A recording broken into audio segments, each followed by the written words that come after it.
Hello there, friends. Hello, and welcome to Westeros Talk. Thank you so much for joining me. We do know you have options out there, and I am here to correct the record on a couple of things. I do try very hard to pack my videos full of informative facts and things, but I frequently get, I'm close but not quite. So, Xorses, look, Xorses are real. It's spelled with a Z, not an X.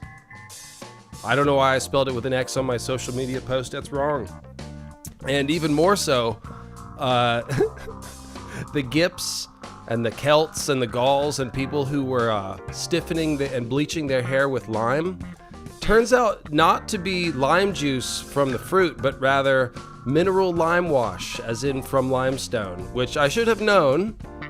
But for some reason, I was thinking of people using lemon juice to bleach their hair a little bit, which is a thing. You can use lemon juice, not lime juice. Very embarrassing. And so welcome to Planky Town Studios, where I will just add my friend, Gray Waste Tim. Toasty! Hey, Tim, how's it going? Oh, there we are. Hello, everyone. It's been a couple weeks, but I'm back, and yeah, Xorses are real, and so are Zonkies. So are Zonkies, that's right. And there's some creative names for I've got them in the notes, actually. I clipped your comment. I was going to be cheeky about it, Tim, and be like, oh, who's this fellow Gray Waste Tim posting about the Zonkies? But, there you go. They're also, they can be called like, that looks like the King in Yellow, Tim. Of course it is. Who else would it be? Who else would it be? The very same. And there's Daemon. There's Daemon. Daemon the Feline Eclipse. Full title. She's eclipsing the King in Yellow. That's great. There's symbolism happening already. It's a Lion of Night. He always represents. Daemon knows when his cues are. He knows when to show up and represent something. It even looks like the King in Yellow's crown is on the cat's head. So this is true Lion of Night status. This is wonderful. This is wonderful. We are all lagged. I don't know if there's any weird thing on the stream. Hopefully that'll iron out in a second. If you got any Weirwood net buffering happening, we're just shooting the shit though. We're just chilling. But yeah, Lion of Night status. Okay. Everything's fine. So hello, friends. Hello. Like I said, limestone, Tim, lime wash, as in not the fruit. I felt silly. It happens. It happens. Several people kindly corrected me in the comments. I do appreciate that. Although, like I said, I looked this up. You can use lemon juice to not completely bleach your hair, but to lighten it a little bit. And I think I was thinking of, my friends from my teen friends from the 90s doing all kinds of stuff to bleach their hair. I mean, basically, hydrogen peroxide was the most common thing, but so not lime juice. Nobody had lime juice in their hair. False information. And Xorses are spelled with a Z, which is satisfying. They should be. I don't know why I thought it was an X. You can use lots of things as it turns out to bleach the hair, including beer. So yes, I do apologize if anyone tried the lime juice thing during the week after watching my video and just made a mess. I'm very sorry. If that happened to anyone, let me know. Maybe I'll hook you with a t-shirt or something. Hopefully no one did that. Okay, so we've got a lot of good comments and questions from the ancestors of the Dothraki and Sarnori video. Thanks for watching. We're going to talk about those. We're going to get into origins of smithing with Hugor of the Hill, the Cymmerians. We're going to go to Norvos. We're going to talk about Durin's folk from Lord of the Rings. I'm going to educate Tim on some Lord of the Rings stuff, and then Sean will correct me in the chat, whatever I get wrong, if Hero's in the chat today. And we're going to talk about the Gips and where they come from, perhaps Norvos. This was a good comment. Somebody put this together. We're going to talk Tish and Jogos Nhai culture, the ancient Zorse breeding project on Lengii, right, Tim?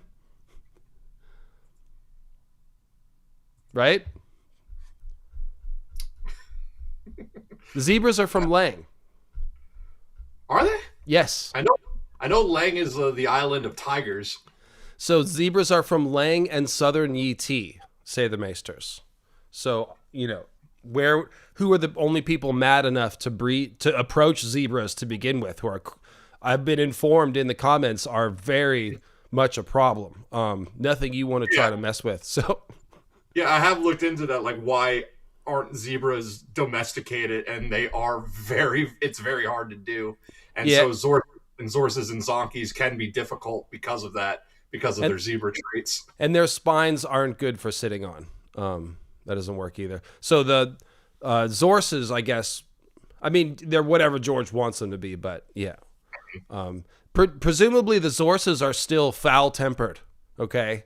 So that just fits the Jogos Nhai, who are also foul-tempered. Spoiler alert. And we do have Grey Waste Tim, the foremost Yetish scholar in the fandom, I think it is safe to say, here to talk about some Yeti stuff. Tim's recent video on Yeti was a smash. I loved that one, Tim. I'm very proud of you for making such entertaining content. I literally loved that video. Thank you. Yes, and that video did pop off pretty well, especially on the first day.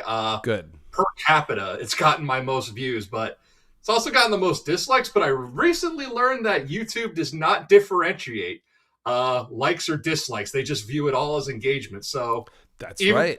That's how all of social media works. Even the downvotes will still get me paycheck. Will still get me monies. Thank you for your comments. Yeah, I shouldn't delete comments from my page. I still do, though, because my wrath outweighs my business sense at times. All right, so we're going to talk about the 7 celestial wanders sacred to the 7 and which correlates to which is a fun little game I know you guys would like to play. We're going to talk about Andals symbolism in general, Faith of the 7 symbolism. I've got some good stuff for you. Again, Hugo of the Hill, we're going to go there, as well as Hugo and the Swan Maidens. And if we have time at the end, I don't think we will. I was going to say maybe some HotD QnA, but really next Sunday, I'm going to have Estella on, and we're going to do a big character preview for Hot Dragon 1 week before. It's 2 weeks from now, the season starts. So what I would like to hear from you guys in the chat real quick before we get going is I've got time to make maybe one more preview video for Hot Dragon. I've already made the battles preview, which was my big season preview, and you guys are watching that right now. That one, by the way, if you heard me complain about that one getting buried at first, it's now been unburied and people are watching it, so that's cool. But yeah, let me know in the chat or the comments what Hot Dragon preview topic you would like to see in the week before the season, and maybe I will make it. I also have Winterfell, What's Under Winterfell, coming out this Tuesday, and the following week, the week before Hot Dragon, I'll still have an Ice and Fire video, which will be Dothraki Skin Changers. We don't call it Dothraki Part 3, because then people won't watch it. It's not. It wasn't chopped off of Part 2, which was chopped off of Okay, it was all in the same script, all right? It was.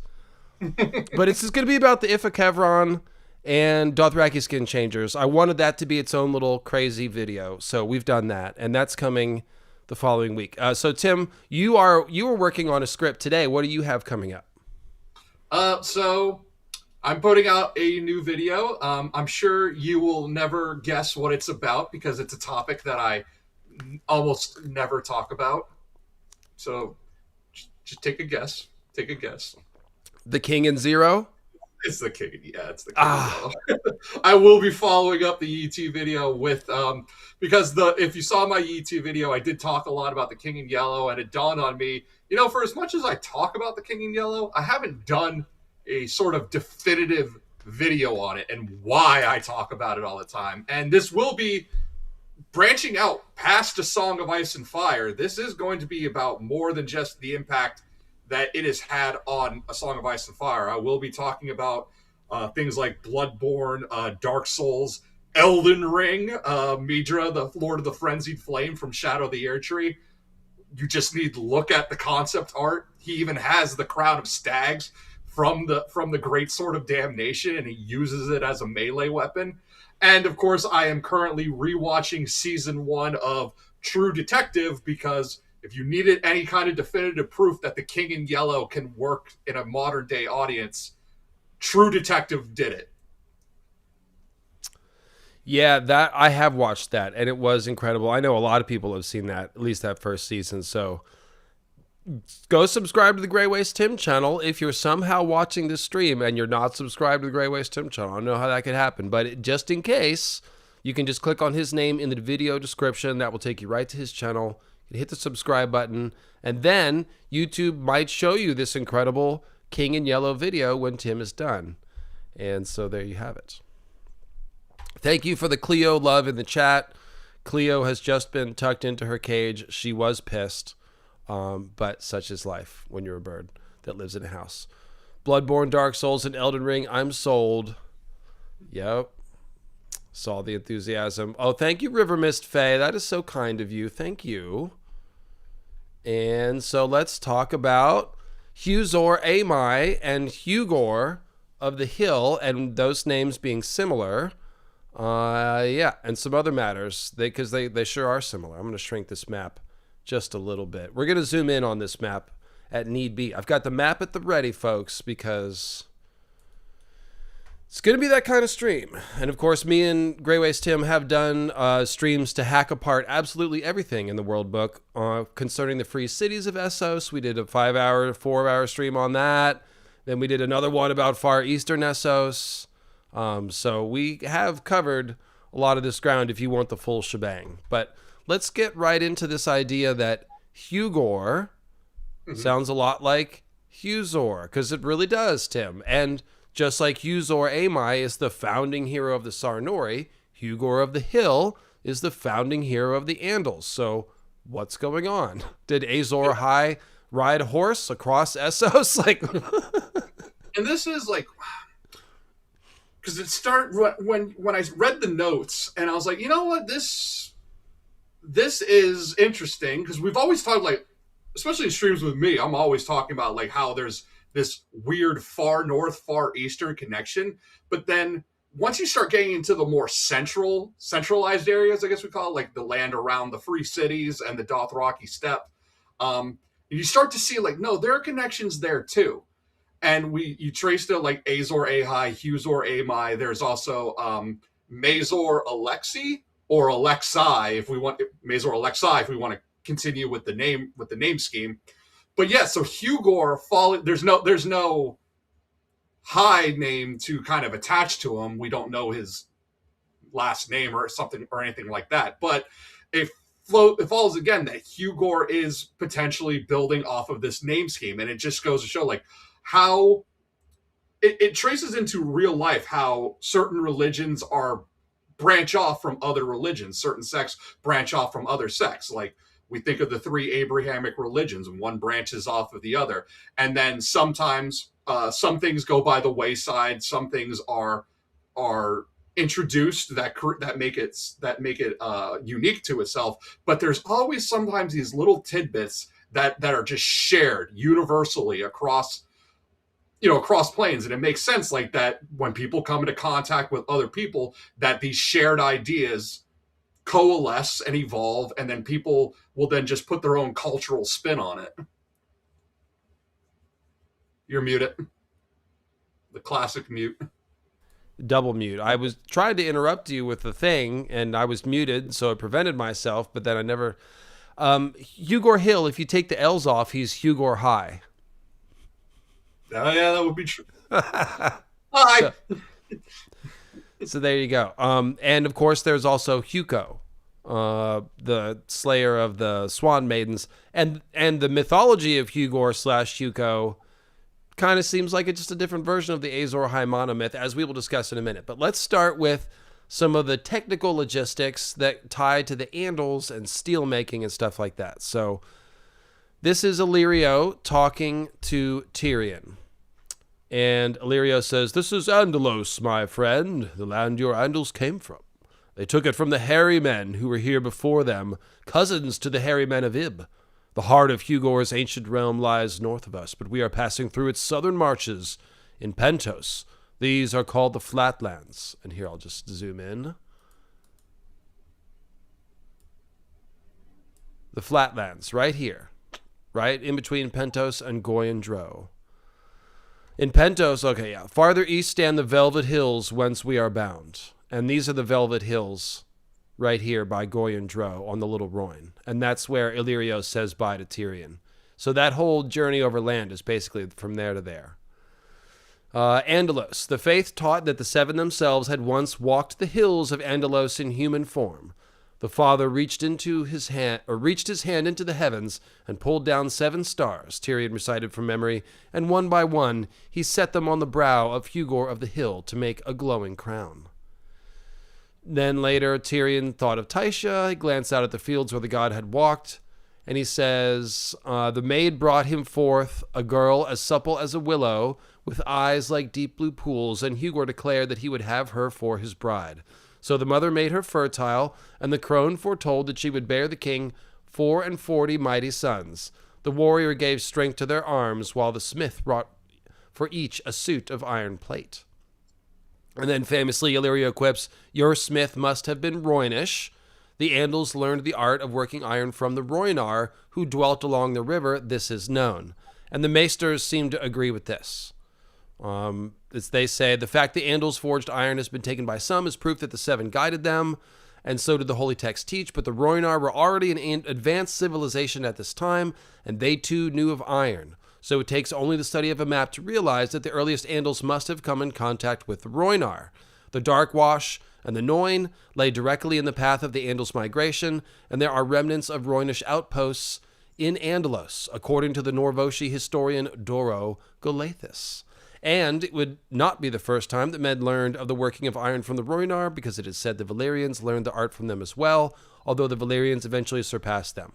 And so it's also, we should remember that the Rhoynar, or at least the Proto-Rhoynar, were around on the Rhoyne at the time of the Long Night, because they have a whole mythology about the Long Night, which was witnessed the Rhoyne freezing solid, and the turtle, old man of the river, and whatever, they got to sing a song, and something. So we know the Rhoynar are very ancient. This history probably is reliable here as far as the chronology goes. It is likely that the Andals learned ironworking from the Rhoynar. But the other thing is the Cymmerians, Tim. And you had thoughts about where the Cymmerians were from, because we only were told hill country. And these are the people that were ripped from Conan, basically, who were in turn ripped from the real world Cymmerians, the nomadic horse people, like we talked about. But I was saying, there's the Painted Mountains, there's hills north of the Skahazadon, and then there are hills right around the lakes. And so, Tim, your thoughts on this? Yeah, so my thoughts were, when we talk about Hugor Amai and his 3 wives and the Cymmeri, that is ripped straight from Conan. That is the Cymmerians. And the Cymmerians are a northern people in Conan, but they are renowned for ironwork, for steel making. In fact, it's one of the big plot points in Conan the Barbarian, the movie, Arnold Schwarzenegger, James Earl Jones, is the fact that the Cymmerians were renowned steel workers. That's why Tulsa Doom attacked them. And that's where we get like the whole riddle of steel and all of that. And so, yeah, George is taking Conan the Cymmerian and creating his own version of that by giving us these Cymmeri peoples. And he then has the Cymmeri later on. They are linked up with the Sarnori, and they are allies to the Valyrians. This is during the Giscari Wars 5,000 years ago. The Cymmeris are Valyrian allies. And it makes sense to me. That's why my tinfoil was that Orys Baratheon, the bastard son of Aenar Targaryen, might actually be of Cymmeri origin, because the Cymmeris and the Valyrians were allies, and the Baratheons, black hair, blue-eyed, really, really tall, they are like of the loins of Conan the Barbarian. Well, the Sarnor was alive and thriving right up until just after the Doom. So if you want to talk about like the bloodline of Aenar and who might have come over with Aenar to Dragonstone, like there could have been people with Sarnori blood in his household, certainly. And I think slaves were essentially taken from all different peoples at different times when people lose battles and stuff like that. So that's not impossible at all. I mean, I understand obviously the Conan-ness of that link, so that does make sense. And so when we look at the hills here, I mean, again, there are hills just to the west of the Silver Lakes, But there's also this big set of hills right here where Asaria, Valyrian outpost city, is. And so what I'm noticing is that smithing is going on here in the north. Like the ancient Rhoynar are all over the northern part of the river here, what's now labeled as the Hills of Norvos.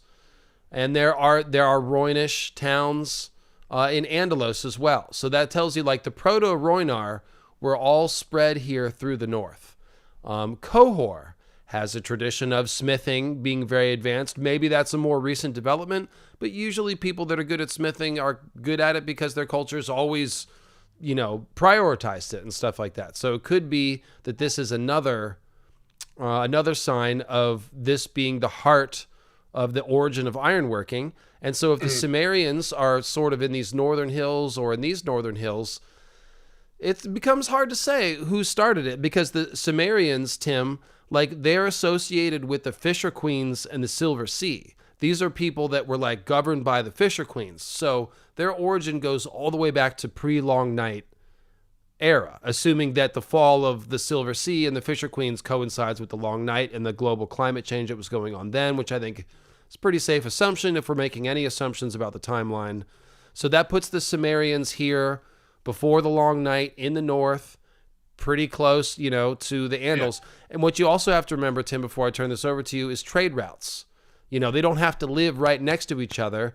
I've learned a lot about our own ancient world, which shows us that it was more interconnected than we thought. Like Indus Valley people were trading all over, Mesopotamia and stuff like that. And, the Silk Road is actually built on a much older trading route that goes back potentially as old as 10,000 years or more. So when you look here in the north, like if the Cymmerians are over here and the Rhoynar are here, like they're very easily trading technology as slowly the advancement of ironworking turns to steelworking and all. It's a process. It's not one day you split the atom and then have nuclear power. It's gradual development of kiln technology and stuff like that. Yeah, and that makes sense why the Rhoynar can be so ancient, because we know our most ancient civilizations do crop up around rivers. So something like the Rhoyne would be a major center for civilizations to first start popping up. Just like you said, with the Indus River Valley, the Tigris, the Euphrates, the Nile, the Yellow River in China is another good example. Like these are always the hubs of civilization, and then its expansion later on into more arid zones starts in the river valleys and then branches out after they're able to accumulate resources to take out into those further expanses. And yeah, the Celts did have a big trade network based on tin and salt. Those were the things that they were rich in. In fact, we think, there's different theories about where Celtic culture originated, but I think the strongest theory is with the Hallstatt culture. And literally, Hallstatt is Hall of Salt. Like they were mining salt in the hills north of the Alps. So I was just going to point out, Tim, that to your point, look how close these tributaries of the Rhoyne are and the tributaries of the Sarn. You can see there's tributaries of the Sarn in these hills right here, and the same thing all through the forest of Qohor. There's rivers that drain into the Rhoyne. So it's very likely that there would have been trading routes here since humans have been killing the bloody hairy men and making room for human towns and stuff, which everyone, by the way, in the north is doing. The Andals are warring on the hairy men. The Rhoynar are warring against the hairy men. The Sarnori are warring against the hairy men. The hairy men were probably the indigenous inhabitants of this area before humans spread out. Man, nobody likes the hairy men. But that is, I'm sure that's George referencing... Got to shave, man. You got to shave, Tim. That's all I got to say. Go ahead. It's a reference to the fall of Neanderthals being pushed out by Cro-Magnon man and other hominids, and then Qohor being where it is, sits on the Rhoyne. I believe it's called the Knife. I think is that section of the Rhoyne, but they use it for logging. And then of course Qohor is also the last remaining place where they know how to rework Valyrian steel. So the whole steel working, iron smelting trade is also alive and well in Qohor. Yeah, and like I said in my video, shout out to all you hairy men in the chat. It's okay, it's okay. No, but yes, it is sort of loosely mimicking the idea that Neanderthals were in Europe and kind of disappeared around the time that humans started spreading out. Maybe a coincidence, maybe climate shifts. And the thing about Neanderthal populations is that they were very small and spread out and isolated. So they weren't well built to survive low diversity and things like that in certain areas. Now, let's see. What else was I saying? Oh, yes. And then George does it again with the Ibbenese. The Ibbenese established colonies along the northern shores of Essos, around the Axe, and around the forest of the forest of Ifuk-Hebron, and they get chased out by the Dothraki. But this is all one big metaphor. Well, this is all one big reference to the doom that came to Sarnath, because the Dothraki become the Sarnath stands in, and the men of Ib are the men of Ib. It's just that instead of little froggy amphibious frogmen who dance under the moon to their water lizard statue, they're hairy, squat Neanderthal people. Yeah, and I have wondered if, are humans the products of giants and children of the forest, or hairy men, evolution? Like, hard to say. I think George is just implying that there are these ancient evolutionary connections. I don't know that he has chosen how it works or that he's ever going to tell us, but I think any way that you can reconstruct it that makes sense to you is kind of valid. The other thing I was going to say, Tim, is that the Andals, if you look here, Andalos is kind of at the western part here of Essos. All right. Mm-hmm. But the Andals are thought to have migrated there from one of two places. Either the Axe, which I think that is false. I think this is a belief that's arisen because the Andals carved axes on rocks, either axes or hammers, we're not sure. That was their original sign along with the seven-pointed star. And then I think this just became a folkloric association. I mean, it's just a tiny peninsula.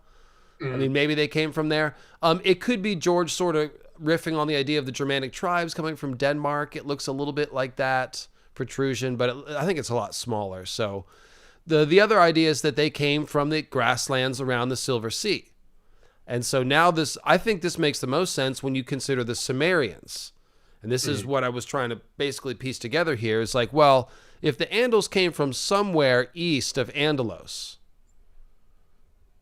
then they're right in with the Cymmerians and the peoples of the Silver Sea. And the Silver Sea was such an important cultural center that anybody on this side of the Forest of Qohor is going to know about it, because now you're in the area of the Sarn River, which leads to the Silver Sea.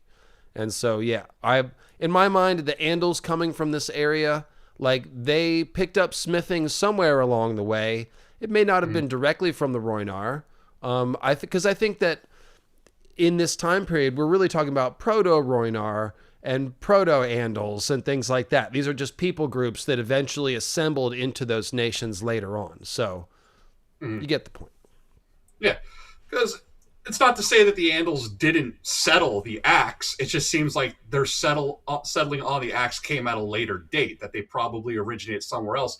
And it most likely has to do with the shrinking of the Silver Sea. If it starts off if what was originally this huge inland sea, especially if it was a huge freshwater lake and that starts receding, then it makes sense that populations are going to move away, because when you have a resource that's starting to recede like that, the people that are living there will begin fighting over it.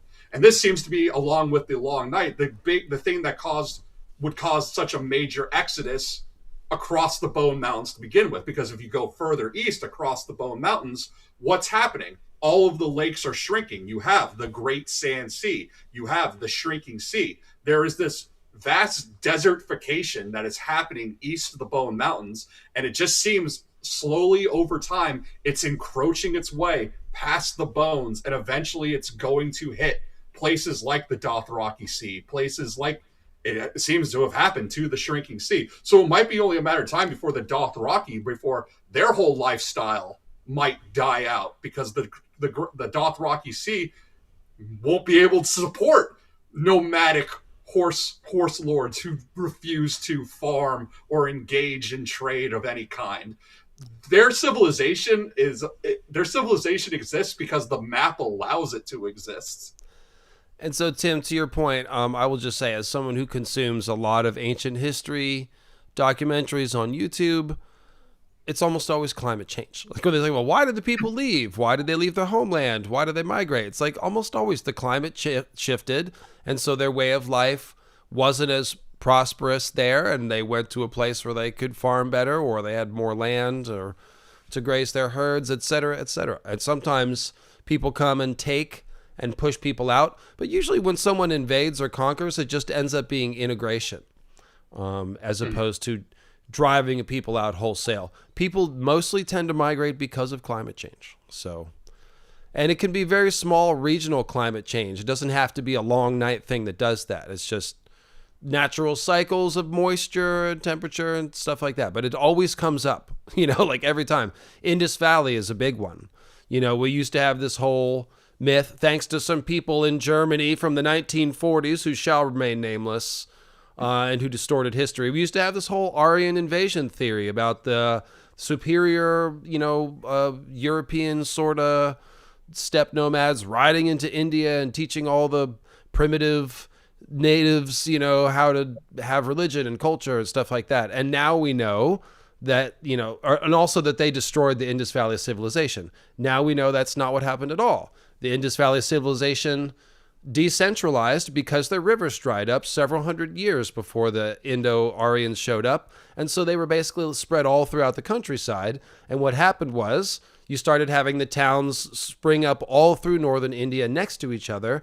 And although they were more separate at first, gradually they began to intermingle. And so that's why we find tons of local indigenous Indian folklore in standard Hinduism, which didn't used to be something that people wanted to acknowledge. So, yeah, it's a little bit of a tangent, but it's stuff I'm interested in. So there you go. It's climate change. When the river dries up, you can't live in the city anymore. It's just how it is. Because the Indus Valley, of course, they were using the Saraswati, which is now called the Gagra Hakra, as well as the Indus River.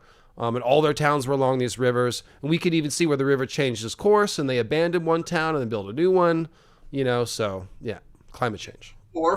Or in the case of A Song of Ice and Fire, sometimes it's because there are dragons chasing you.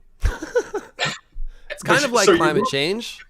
So you go further west and you realize, all the people over here have is bronze weapons. Well, we can't beat dragons with our steel swords, but we can beat bronze weapons with our steel swords. So that's how you get the Andal invasion of Westeros, defeating the First Men. But the reality is the First Men fight against the Andals, and then you realize that the Andals are only doing this because they're running away from something even scarier, even further away. Yep. I mean, if you saw, it was easy to see the writing on the wall with Valyria. It definitely was. Once they wiped out a couple of peoples, you're like, what's different about us that they wouldn't wipe us out? Like nothing. They're expanding and they're building roads and stuff like that. There is, so for thousands of years, the Andals, perfect segue, Tim, and the Andals abided at Andalos, growing in number. In the oldest of the holy books, the seven-pointed star, it is said that the seven themselves walked among their people in the hills of Andalos. And I think this might be a clever George sort of showing us that divine archetypes are based on people. This is what Septon Maribald teaches us about the smith and the cobbler. It's like it's any worker. It's an archetype which comes from the way that people live their lives. All deities are essentially extracted from human life or the environment around us. So yeah, the seven walked amongst the people because they're based on people. And it was they who crowned Hugor of the Hill and promised him and his descendants great kingdoms in a foreign land. This is what the Septons and Septas teach as the reason why the Andals left Essos and struck west to Westeros. But the history that the Citadel has uncovered over the centuries may provide a better reason. And then they talk about Valyria and things like that. But so I've got a little Lives of the Andals theory brewing here, okay? I don't think the seven-pointed star was written in Andalos at all. I think that a lot of this was reverse engineered once the Andals came to Westeros. And the most obvious part is this bit about, that they told Hugor that his descendants would have a great kingdom in a foreign land. And then here we get more of that. The seven-pointed star speaks of, quote, a golden land amidst towering mountains. When Hugor of the Hill received his vision of the bounty that would one day belong to the Andals, the first place they landed was the Vale of Arryn. So that's just a description of the Vale of Arryn. And it's like, was it a prophecy? Or was it they came up with mythology to justify what they had, or not to justify, but like, to legitimize it and dress it up in manifest destiny? Go ahead. Because we're talking like the branching off of religions, and it's going to get a bit too real here, but it does remind me of like the promise to the Israelites, right? Like this sounds like a whole promised land. It's like our God. But they're not. Well, lots of religions and cultures have this concept. Yeah. That's the one we're familiar with, but they're not. The point is, it gets the idea of like our God promised us this land, but apparently he didn't give. Apparently, everyone else who's already living here didn't get the memo because they just keep fighting us on it. And that is always how it is. Exactly right. And so a lot of this is reverse engineered, or people take liberties with these ancient writings and apply them to. I mean, we've seen American politicians say, this. Listen, I'll put it this way: I grew up in the sort of Christian communities in the 90s that were always looking for signs of the end times, like always. So I grew up around that. And it's just, this is a little too coincidental here. And then we also know that when they got to the Vale, they co-opted the myth of the Winged Knight onto Artus Arryn, who was the first Andal king of the Vale. So it kind of fits with this idea, like the mythology formed around the Andal invasion. They adopted the older stuff in from that area to legitimize themselves, and they reverse engineered this prophecy of manifest destiny from Andalos. That kind of seems like what George is implying to me. Yeah, and I mean, I've talked about my religious upbringing. I grew up in a Christian community that wanted me to believe that man and dinosaurs lived side by side, and I've made primal references, and I would love the idea of spear and fang being real, but I know that's not how history actually worked. I know that the world is more than 6,000 years old. It is, yeah. Even some of the creationists that I know have come around to admit that. My favorite proof is just looking at the series of old Hawaiis that leads all the way to Japan on the floor of the ocean, because it's a hot spot that the Earth's crust has been slowly moving over for millions of years. So there's this long trail of seamounts that leads all the way to Japan. It's like, Dad, how did that happen in 6,000 years? It's just the sunken continent of Mu. Yeah, Jesus likes orderly trails of, seamounts, and that's how he made it. So in any case, Hugo and the Swan Maidens, this is an overlapping tale with Hugor, right? An old legend told in Pentos claims that the Andals slew the Swan Maidens, who lured travelers to their deaths in the Velvet Hills that lie to the east of the Free City. A hero whom the Pentoshi singers call Hugo led the Andals at that time, and it is said that he slew the seven maids not for their crimes, but instead as a sacrifice to his gods.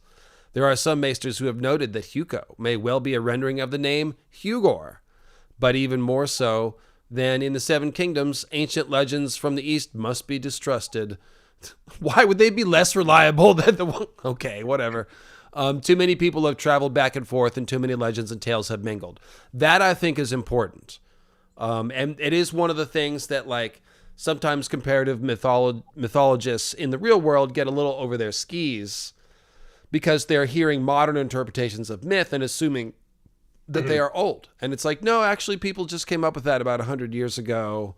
It's a modern interpretation, whatever. And so there definitely is some of this stuff. Here's a good example. The similarities between Jesus and Odin. Okay, Odin being speared to Yggdrasil. It's this sort of transcendence of death that gives him power. And there's ascension concepts going on.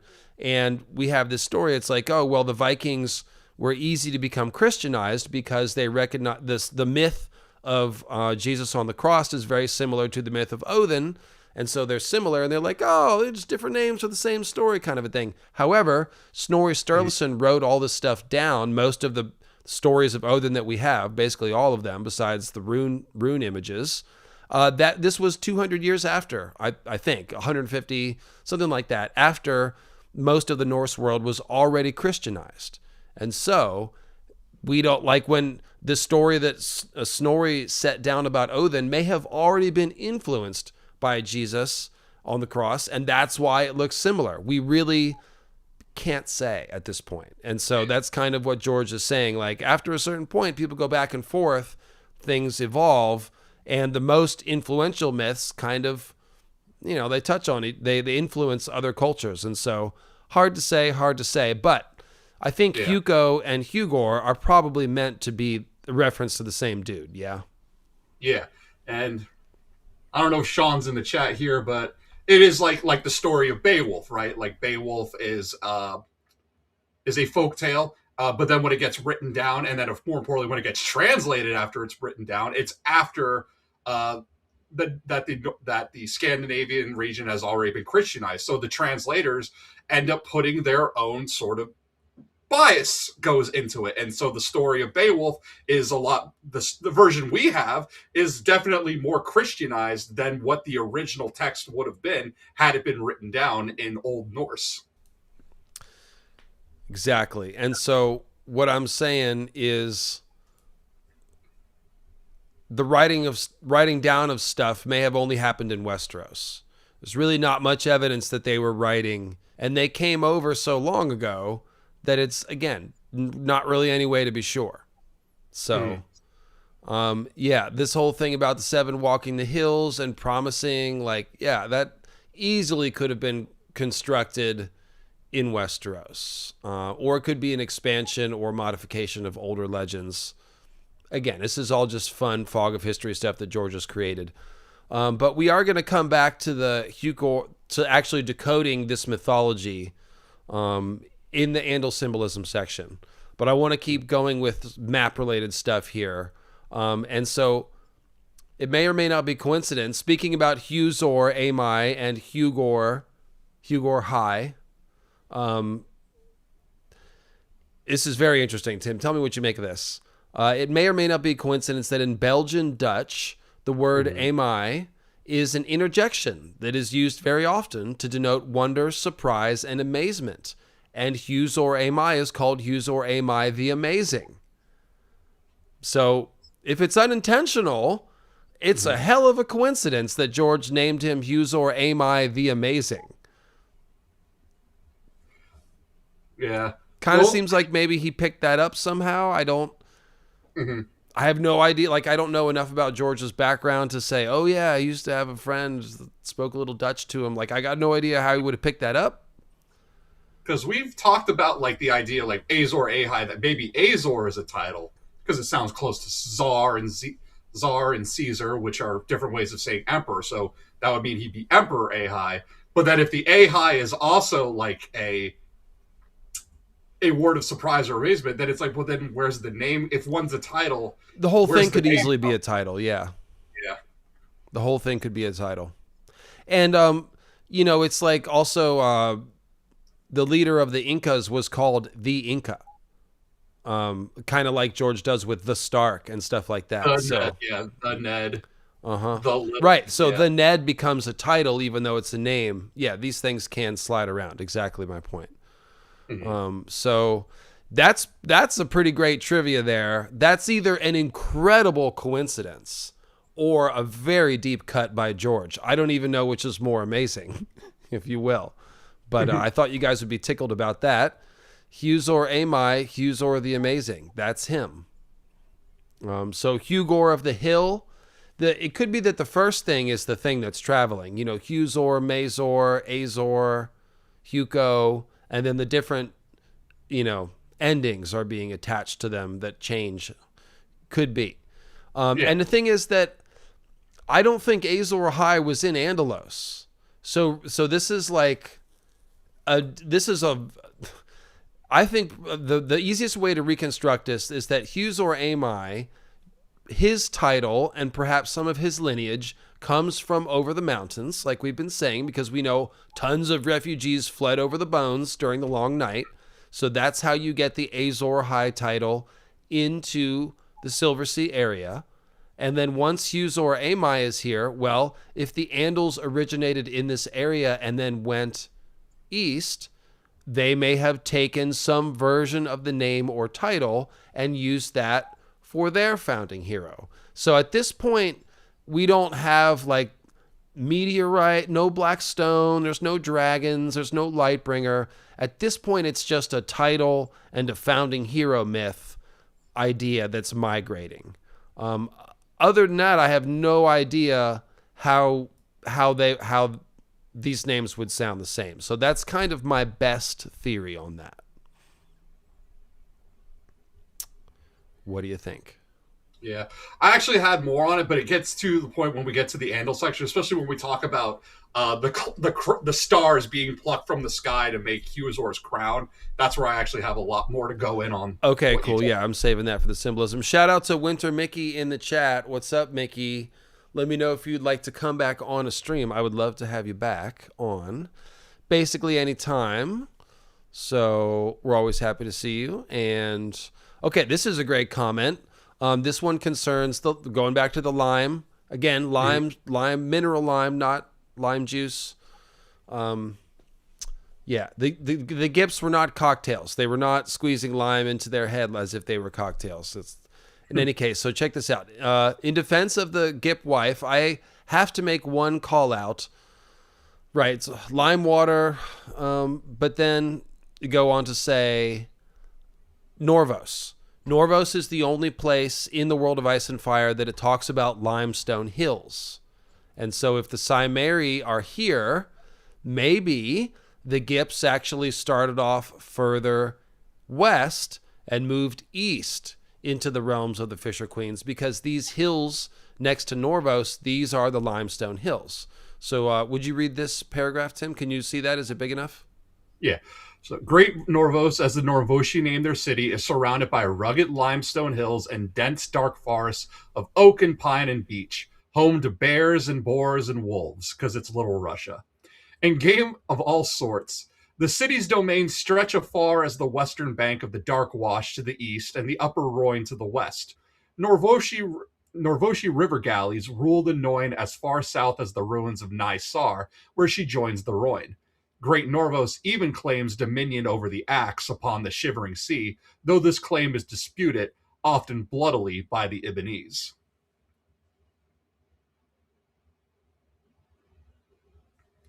Close by the city walls, the Norvoshi work the land on the terraced farms. Farther out, men gather behind stout timber palisades and holdfasts in walled villages. The streams here are swift-running and stony, and caverns honeycomb the endless hills. Many of the caves are home to the brown bears common to these northern lands, others to packs of red or gray wolves. In some can be found the bones of giants and painted walls that speak of men's dwelling here in ages past. One cavern system, some 100 leagues northwest of Norvos, is so vast and deep that legend claims it is the entrance to the underworld. Lomas Longstrider visited it once and counted it as one of the world's 7 natural wonders in his book Wonders. Mute it. Sort of an assorted glimpse of ancient history there. These ancient caverns. Maybe there's children of the forest down there. There's giants lurking in the caves. There's giant bones in Bloodraven's cave, by the way. Bears and wolves, 2 animals that skin changers like to use. So it's just a little suggestion that things were different here. But yeah, limestone hills. And also the commenter points out that they actually do have kind of weird cultural hang-ups or customs about hair in Norvos. The women shave their heads. There's styled mustaches. The bearded priests and their hair shirts. So if the Gips with their lime-stiffened hair, maybe they come from this area before Qohor existed. And that's where the lime custom comes from. So purely speculative, but we didn't have much info on the Gips, and so there's one idea about them. Also, the hairy men are here. So maybe he was speculating that the pelt of the hairy man that Huzor wore came from the Gip wife because they were mixing it up. Yeah, makes sense. I go with the pronunciation Gip. I know that was another point in the video. Just because it makes me think of Guppy, and these are the Fisher Queens. So anytime I can make some kind of deep one reference, even if it's just as an analogy, I'm gonna take it. Well, there is somebody commented that there is a Germanic tribe called alternately Geps or Gips or Gepids. And other forms of the word Gepidae, Gipidae. I don't know if that's Gipidae or Gipidae. I think it looks like a hard G to me. But these people are a Germanic tribe related to the Vandals, Goths, and Alans, who are some of the cultures that George... Alan. Exactly. The Gepids, they were incorporated into the Hunnic Empire when the Huns took over, but then after Attila died, the Gepids rose up and defeated Attila's sons and created their own little kingdom that lasted for a couple hundred years. And this is like 400 to 600 AD, I believe. So it could be that's where George got the word Gips. Mm-hmm. Geps, pretty close. And again, Germanic tribe. They are essentially post-Celtic at that point. So it's kind of, again, right in the pocket. And then also the Gauls. Somebody mentioned the Gauls, who were just straight up Celtic. And they're saying, they pulled this paragraph from Diodorus Siculus. The Gauls are tall of body, with rippling muscles and white of skin, and their hair is blonde, and not only naturally so, for they also make it their practice by artificial means to increase the distinguishing color which nature has given it. For they are always washing their hair in lime water, and they pull it back from their forehead to the nape of the neck, with the result that their appearance is like that of satyrs and pans, since the treatment of their hair makes it so heavy and coarse that it differs in no respect from the mane of horses. So there is your classic Roman historian description of the Gaulish, again, Celtic Gaul practice of limening up their hair. And George plays with this too, with the Giscari, or at least sure. With the Immarine, and like where they slick back their hair and they try and make like wings and horns and all of that kind of stuff. The different crazy hairstyles. How would Gip be a football reference? Win one for the Gipper? Is that what we're talking about?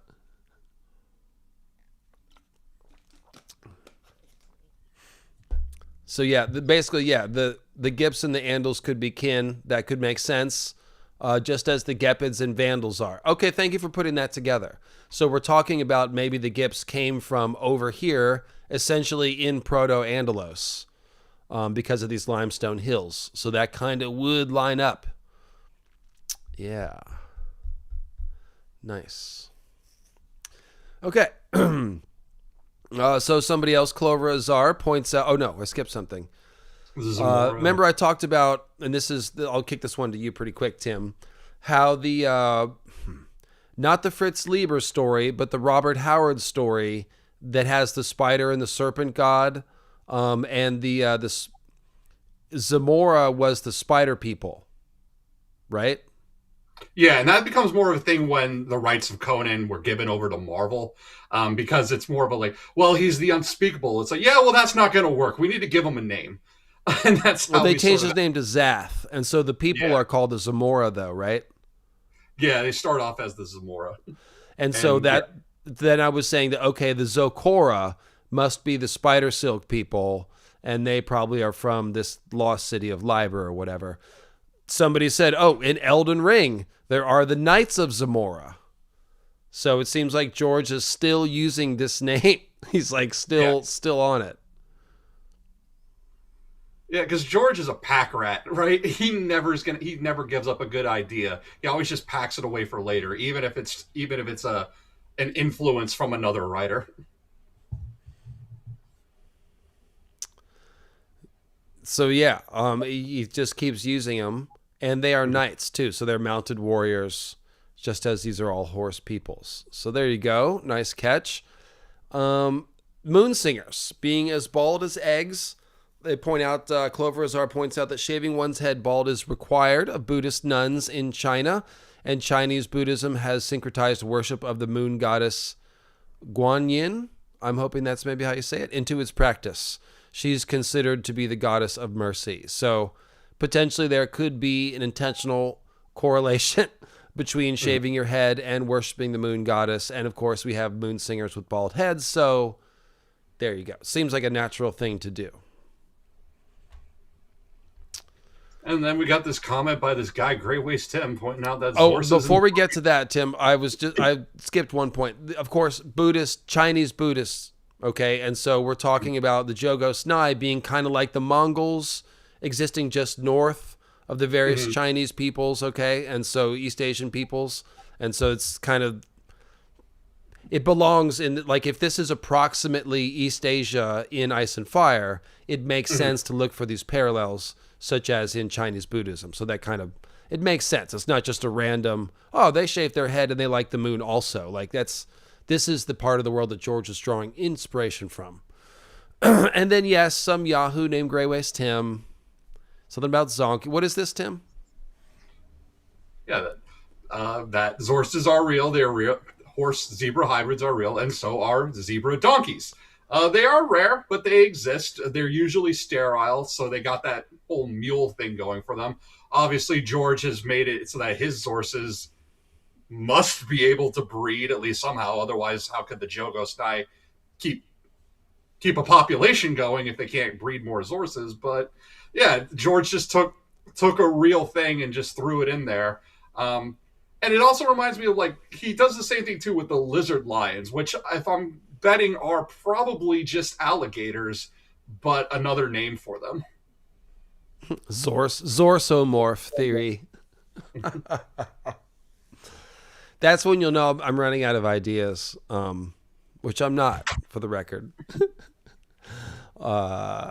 Somebody's saying, Grey Waist Tim, I thought we were talking to Yi Tim.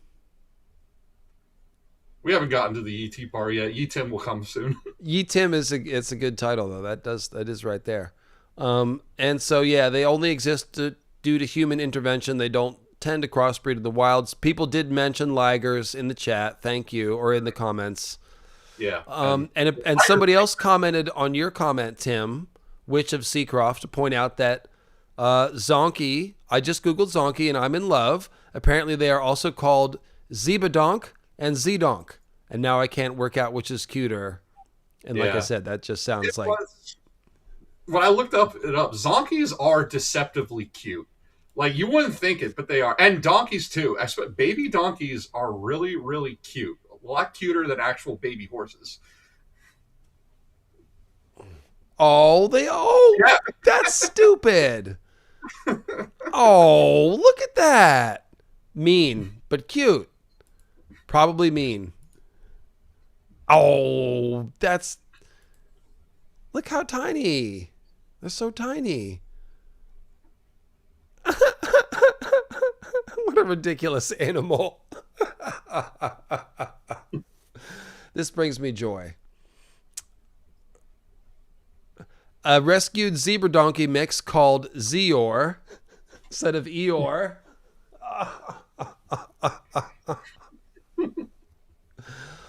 Oh, it is in first place for the title of America's favorite pet. Yeah, I bet. Zeor is a cutie. Okay, let's get this back on the rails. I know what you guys like though in the chat. Thank you, ironically Ion, and we have Gustavo adding the Knights of Zamor, heroes in the war against the giants, long-lived warriors clad in biting, freezing winds, are said to have been the mortal enemies of the fire giants since time immemorial. I'm assuming that is Elden Ring lore.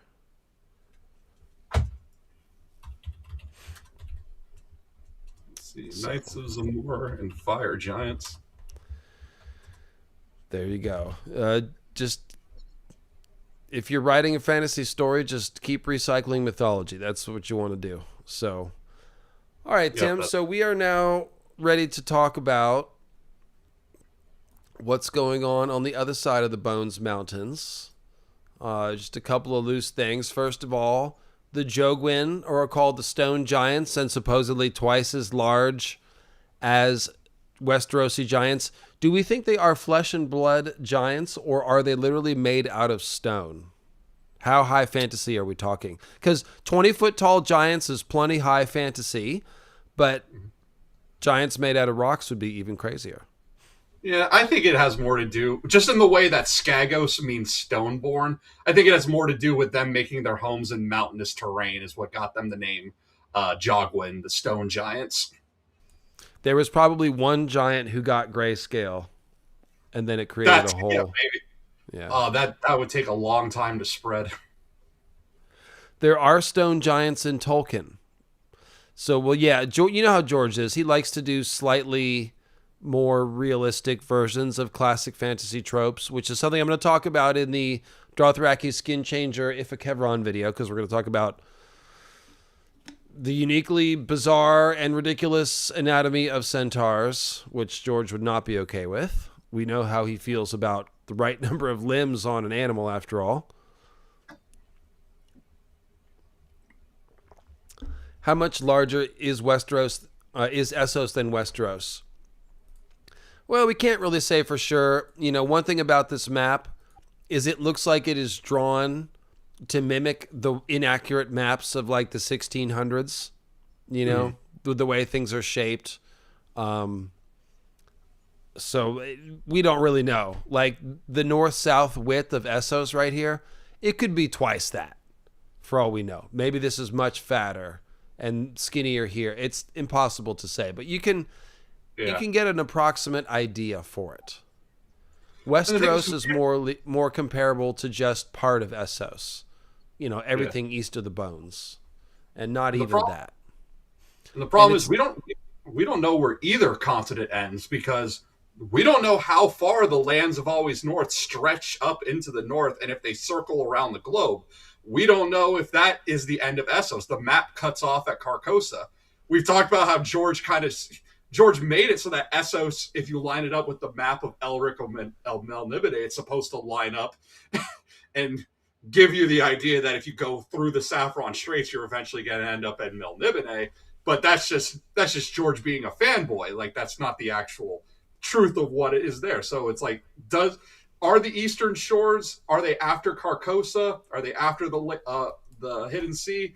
Are they after Mosby? Or does Essos just keep going even further? We don't know. We get told of like realms of darkness and realms of storms and realms of lightning that sailors will say that eventually you hit a giant ice wall, which is like the flat earther theory. And of course, this is what Tim is referring to. Somebody clever online, it wasn't me, figured this out. This is Sorcerer's Isle right here. This is where the Melnibonéans live. Okay?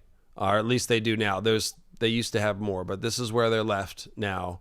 And this is literally just, I mean, if dragons come from the Shadowlands beyond Ashai, like this is the right place to make it link up to Melniboné. And also like the Marshes of Mist, aren't there like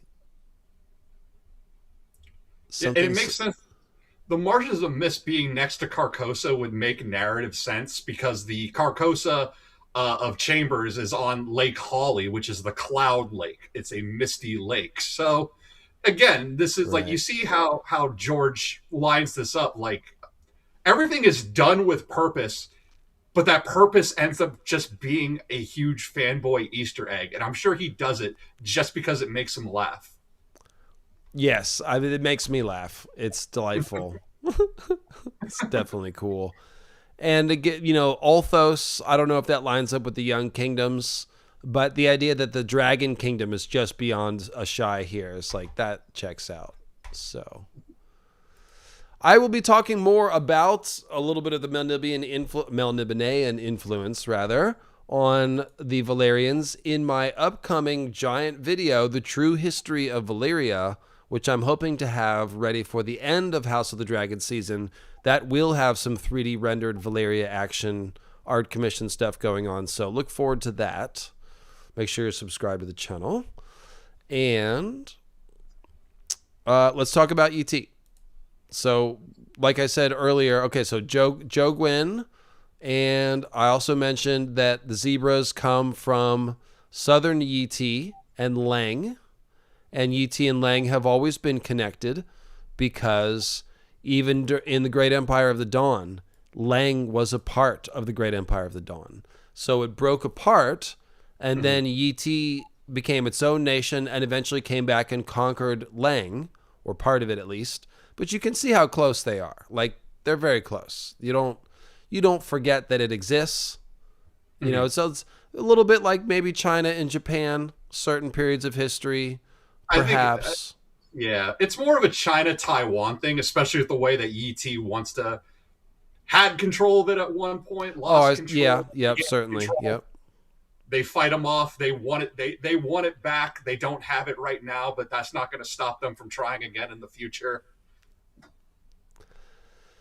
Yep. And so one of the things we're told about ET, Tim, of course, like under every city, there's, however many more, and there's old ruins in the jungle. So, it's just George showing us that whatever's here now is built on top of centuries and millennia of older history. It's a very old place culturally. And, what do you want to tell us about ET today? Yeah, because ET is obviously a China metaphor just with that, because China is pretty much our oldest continuous nation. It's gone through, it's broken apart, it's reformed, especially when I talk in the video about Romance of the Three Kingdoms. Romance of the Three Kingdoms is a story about China breaking apart and then reuniting. That's why we get the opening lines of long divided, the empire must unite, long united, the empire must divide, thus it has always been. And that is exactly what is currently going on with ET with its current three emperor situation. And George is a fan of Romance of the Three Kingdoms. He has mentioned it before. In one of his blog posts, he actually says that because George is a gamer, it runs like not just with tabletop RPGs, he also likes video games. That's why it makes so much sense that he got involved in Elden Ring. And he likes old school RPGs. And in a blog post, this back in 2011, he says that he spent way too much playing Master of Orion, that he lost an entire novel to it, and at least a novella to Bandit Kings of Ancient China. And then in another blog post, when he was talking about 10,000 Ships, this is when 10,000 Ships was first announced as a possible show, someone had asked him about Romance of the Three Kingdoms, and George had said, I played the game obsessively once upon a time. And then that led to another interview with Sina, which is a Chinese media outlet. They caught wind of this, and they asked George about it, and he said that his favorite character from Romance of the Three Kingdoms is Lu Bu. And if anyone knows anything about Romance of the Three Kingdoms, Lu Bu is the guy who keeps betraying everyone. Yeah, so you were talking to me about this before the stream, and I quickly jumped out and said, oh, well, Zia Zorse of the Jogos Nhai, Jatar of the Jogos Nhai, she, of course, strung out the 13 armies of Lu Bu, defeating each in turn before killing Lu Bu and making a drinking cup out of his skull. Gilding his skull and making it into a drinking cup. So, Lu Bu is Littlefinger, and this is what you helped me put together. The chat is seeing it too. Lu Bu is based on this character from Romance of the Three Kings, who you said betrays everyone. Yeah, so Lu Bu is Littlefinger if Littlefinger knew how to fight, because he is a warlord. But he starts off as a subordinate of another warlord named Ding Yuan. He murders Ding, and he defects to Dong Zhou. He then kills Dong Zhou in the year 192. He spends the next 3 years seeking shelter under various different warlords. He betrays all of them in this 3-year stint. Finally, he's given refuge by Liu Bei, who is essentially the hero of this story. He backstabs Liu Bei, takes over Liu's province.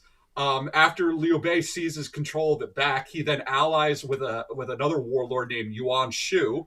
That falls apart because Shu declares himself emperor. So Lu Bu ditches him and makes an alliance with Cao Cao, only a year later to ditch Cao Cao and try and realign with Yuan Shu, the guy so he betrays one guy and tries to realign with the last guy he just betrayed. But Cao Cao don't play that, and that's when Lu Bu is finally put down. And yeah, Cao Cao is my favorite character. And if you watch the video, whenever I was talking about Paul Ko, the hammer of the Jogos Nhai, since there's no real artwork of these guys, I was using a lot of Cao Cao from the Three Kingdoms. One, because his color scheme, it's technically red, but it's like that dark, like that shade of red that looks orange. It's like a blood orange. It's a great which color. We know that, yep.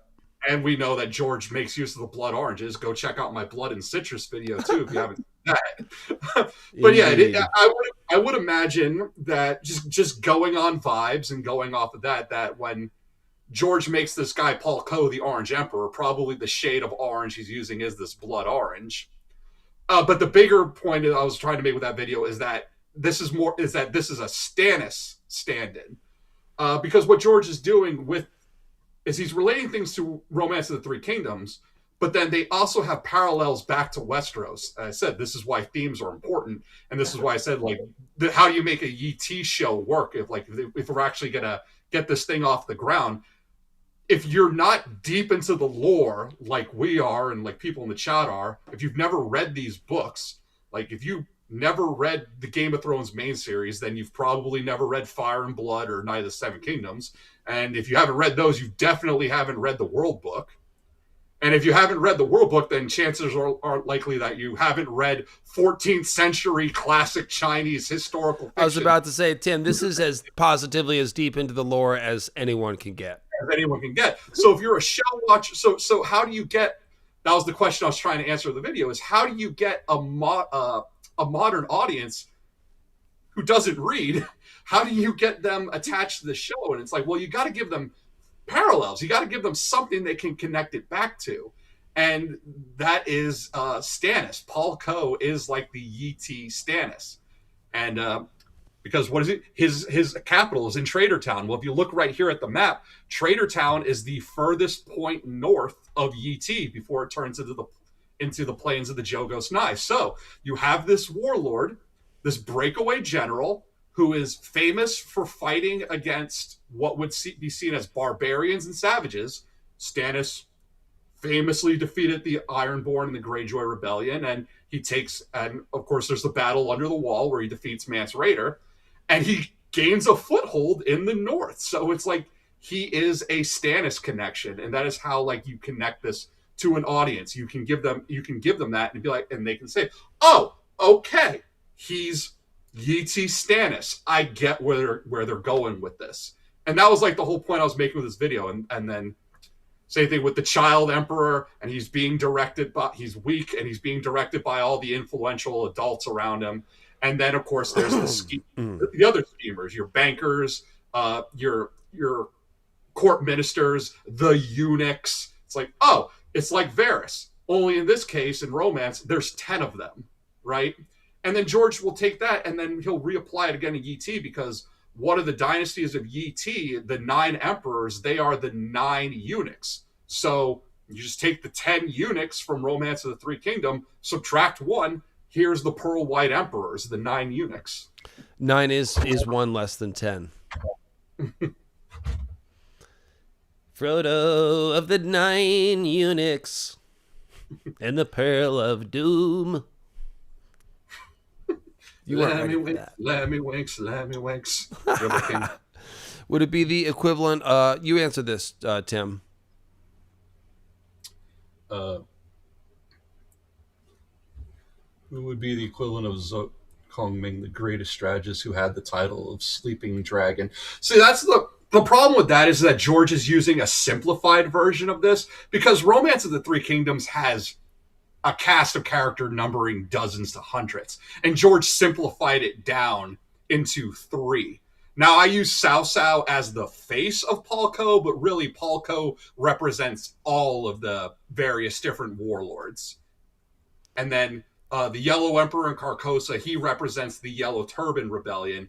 And then the Azor Emperor, who's ruling from the capital, he represents the weak Han Emperor, who comes into the throne at the age of 8. So yeah, it's incredible how detailed the correlation was, Tim, that you laid out in the video. I was truly like blown away. Very tight. yeah. Now, so if we want like more parallels, we'd actually have to wait until we get to the show and get like a real cast of characters. Because right now, all we really have to work with are the 3 named guys. I was just caught on the Zia Zorse face, Arya horse face aspect of it, where it's like Zia Zorse face is defeating this emperor, but now today you're telling me, oh, well, he's a lot like Littlefinger. He betrays everybody and tries to amass power that way, except for he's martial, like you said.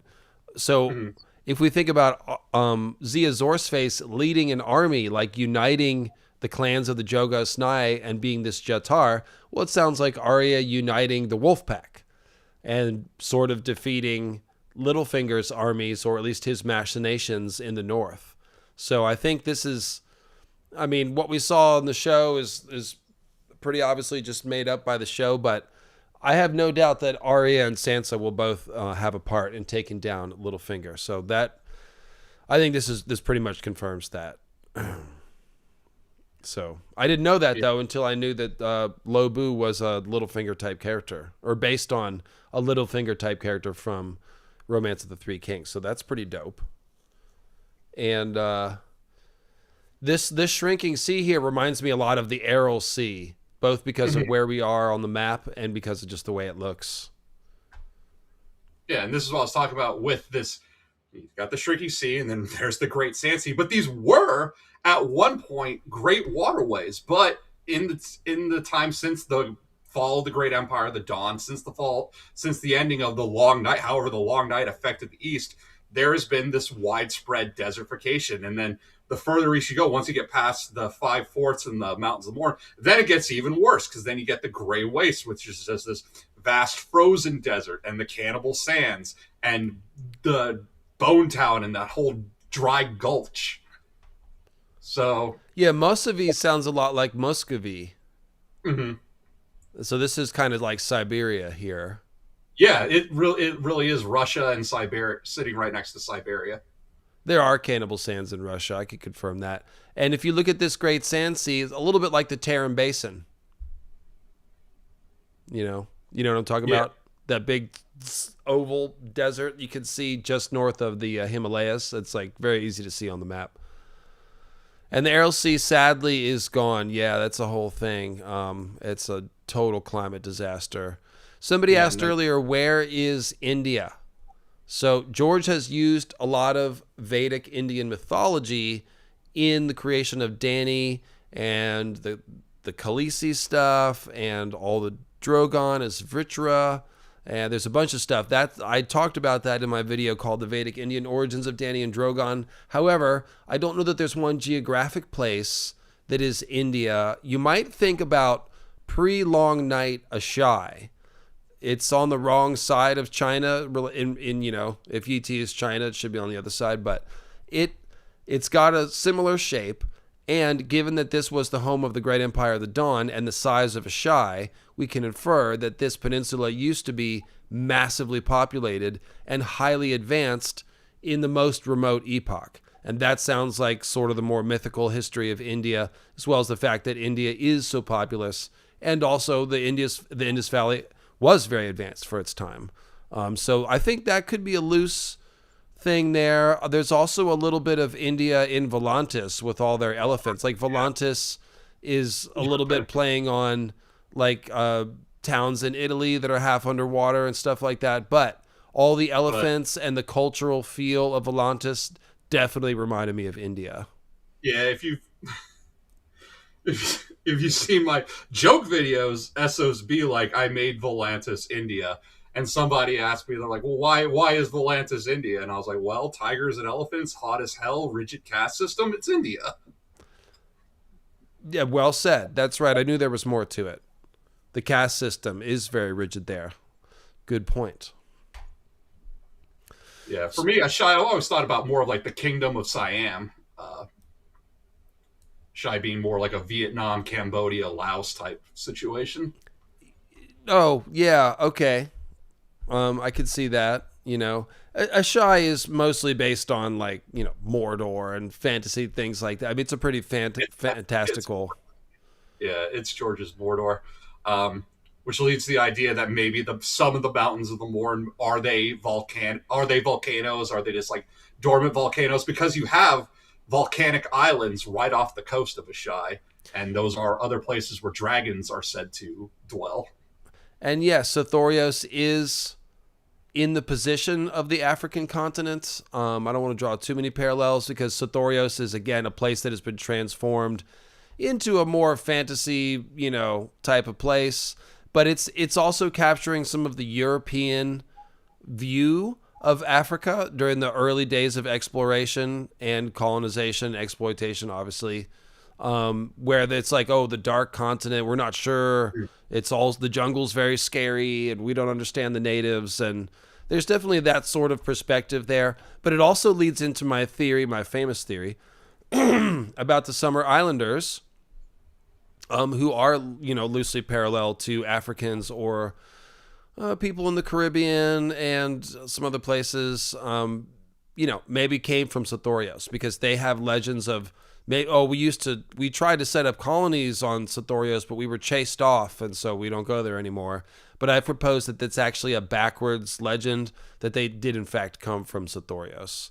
And it was the Bloodstone Emperor's failed experiments of lizard men and stuff, that brindled men or whatever else, that overran the continent and sort of forced all the normal people left. So it's, like I said, it's in the position of Africa, but there's only certain parallels. It's not as much of a one-to-one as some of the other correlations we're talking about. All right. So let's see here, Tim. Now, one of the things, if you start looking at the map of Yi, I noticed that Vase Ginny, which is now a Dothraki ruin because they destroyed it, its old name is Yinishar. That's very clearly a Yitish name, since Yin is their capital city. So what would you say about this Yinishar? This is probably a trading outpost founded by Yi in the most, because Hyrkoon is also here. Yeah, because it lines up with one of the, because all that's left of Hyrkoon are the three sister cities, and each one of them guard a road. So this, depending on exactly how wide the road is or where it could branch off at, there is a way, it is possible. So there's Naya. Yeah, Cymmeriana, the stone road leads from Cymmeriana to Yinishar directly. Yeah, that's what I was getting at. It's just too small. Yeah, Cymmeriana might be guarding the way to, would have been the trading outpost that led to the way to Yinishar. And there's the Poison Sea over here. Not sure what that's about. But yeah, it seems like somehow Yi has this trading outpost on the other side of the Bones. Yeah. It could be that people emigrated from Yi and stopped there and made a city and just used that name. Or this could have been an outpost of Yi proper. It is hard to say. But that's always been a mystery that's perplexed me. And you can see the connection. Go ahead. I think the Poison Sea is a salt lake. We were talking about before if the Silver Sea was a big fresh lake. Well, the Dothraki, one of the reasons they don't trust the ocean is because horses can't drink from it because it's salt water. So the fact that the Poison Sea is out here and it's on the outskirts of the Dothraki Sea make me think that the Poison Sea is probably like a great salt lake. I think that makes a lot of sense, especially given that the Dothraki are the ones naming everything around here. So now the Dothraki only expanded and destroyed everything 400 years ago. So Yinishar could be a more recent type of trading outpost, by the Yitish. Maybe they have some deals with the warrior women of Cymmeriana, potentially. So yeah, it's hard to say how all that's interconnected. These are things that could be explored in the YT show. And then my other point was that YT is pretty close to Karth, really, like very close. This is if you're going east from Karth, you either are getting on a boat or you're taking this coastal road here by Asabad and then to Yin. So when we think about Karth as being advanced, like part of that is because they can stay connected to YT, which has always been a foremost center of learning and advancement of human knowledge. And because they're the toll keepers of the Jade Gates, like they're like Frey bridge trolls in that sense. But then that would require a working relationship with YT for once you get past the Jade Gates, what happens when you get out into the Jade Sea. So they control the entrance, and then YT would be the ones controlling the actual pathways. Yeah, and we can't even speculate about Greater Morak. We only know that there's a stone cow of Pharos that you can't milk. And that's literally all we know. It's a big island, but we don't know anything about it, so... Okay. And then, of course, Leng. We've talked about Leng before. Turani is their native Lengii city, and Lengma and Lengii are Tish cities. So it is somewhat integrated. There's the ruins of the old ones in the jungle.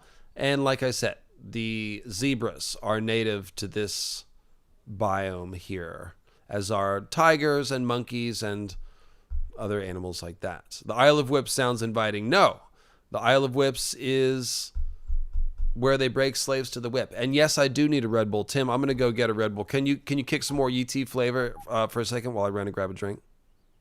Sure. I'll just solo you here and then put you back, and there. It's like I'm not even gone. Be right back. All right, so I guess let's open up the chat. Like, what do you guys want to hear about YT? So I've talked about YT being the successor to the Great Empire of the Dawn, because YT goes through its own different dynastic periods, right?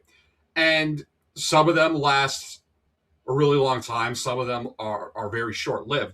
But the thing is they all follow the color scheme of the gemstone emperors of the Great Empire of the Dawn. And what they literally are is that they are pale comparisons, like in the most literal sense, when you start laying out the colors, because you have like sea green compared to things like topaz and onyx and tourmaline. These are like more muted colors, but it's trying to create a successive state that's laying claim to the Great Empire of the Dawn. Is there any ET people still around? Like, well, I would assume so. They are shown, like when Danny goes to Vase Dothrock, it is stated that there are merchants from ET. They're wearing the monkey tail hats. They're in the Eastern Market, and that they're also that's also where she sees shadow men from Ashai wearing their red lacquer masks. And YT definitely has its relations with Ashai, though they aren't. They don't seem to be great. It said that the Scarlet Emperors, because that they moved the capital. The capital of YT right now it's Yin, but it's been moved multiple times. And there was a point where the Scarlet Emperors moved it in order to guard against raiders out of the Shadowlands. So that makes me think too that because all we know of whenever we think of the Shadowlands, like the only real city we're ever told about are Ashai and Stagai. But to have raiders from the Shadowlands must mean that there are more people living further north of Ashai. There would have to be up in the mountains of the Morn. And it seems like it's along these mountains and along the shores down from the mountains is where you would get these raiding I almost said raid shadow legends, but where you would get these raider shadow binders. So these are all topics like that would be great if this YT show can get off the ground to really expand this form of world building. And yeah, that's assuming if the raiders are people. Um, so yeah, Shadowlands need food, water, and of course there will be raiders. Yeah, because if you're not in a shy, if you're not in the city, who knows if you have access to the gold and the gemstones and all these other things that a shy trades to get basic things like water and fresh food. You're right. UT probably makes a killing marking up casks of fresh water and food to send to a shy. They probably dominate that market. That's a great observation. Yeah, look at that. I mean, where are they going to get it from? Mm-hmm. QnA, Yin, or Jinky. Like, those are their options. You wouldn't get food from Karth. You'd get it from Yin. I bet you could get a better deal in Yin, too. Mm-hmm. He's actually got Red Bull. I thought it was code. No, that's why I drank the zero sugar Gatorade, so I could save my sugar budget for these fucking demon drinks right here. All right. So let us return once more. Is there any other Yeetie stuff we want to talk about before we go back to Andals? I think we're good, unless we wanted to go through. We want people to go watch your video. We don't want to redo your whole video here, right? And you really should. It's honestly like I texted Tim to let him know, but Tim has really become a very good video editor. He has a specific style, very entertaining, a nice mix of serious analysis and memes. Tim doing a little bit of, I won't say acting, but like sort of theatrical presentation stuff that's very, very charming. So yeah, definitely go watch that one if you haven't seen it. I'm a classic Red Bull guy. I'll drink a summer edition. The yellow one's not bad. Yeah. Oh, so does Yi Ti have Dragon Lore? Yes, they do. And that was another big part of the video because, of course, if we're going to talk about a Song of Ice and Fire show, you got to talk about dragons. And that is with the dynasty of the Yellow Emperors. One of the so right now the current Sorcerer Lord of Carcosa is in exile. He claims to be the 69th Yellow Emperor, but we do get a little backstory about the fourth Yellow Emperor. He is married to a Valyrian noblewoman, and he kept a dragon at his court. And this is a Chai huge Duke. reference. That's Chai Duke. Chai Duke. Chai Duke is married to a Valyrian woman. So that also means that there were, back in the day, that there were connections between Yi Ti and Valyria, that they more than likely had some kind of trading relations in order to facilitate that. But it's also the main thing is it's a reference to the King in Yellow story in the Court of the Dragon, and that is the only story. That is the only story in the King in Yellow where the king himself physically appears and actually speaks. And the words he says, it is a dreadful thing to fall into the hands of the living God. And this is a biblical quote. This is Hebrews 10:31. And the point of the quote is saying that that Jesus has died for your sins, but that is a one and done thing. It's trying to tell the new followers of Christ, specifically the new Hebrew, the former Hebrew, now converts to Christianity. Jesus dying for your sin is a one and done thing. This does not give you like a blank check to keep sitting, right? Because otherwise you're just undoing everything that Jesus did. That is the whole point of the idea.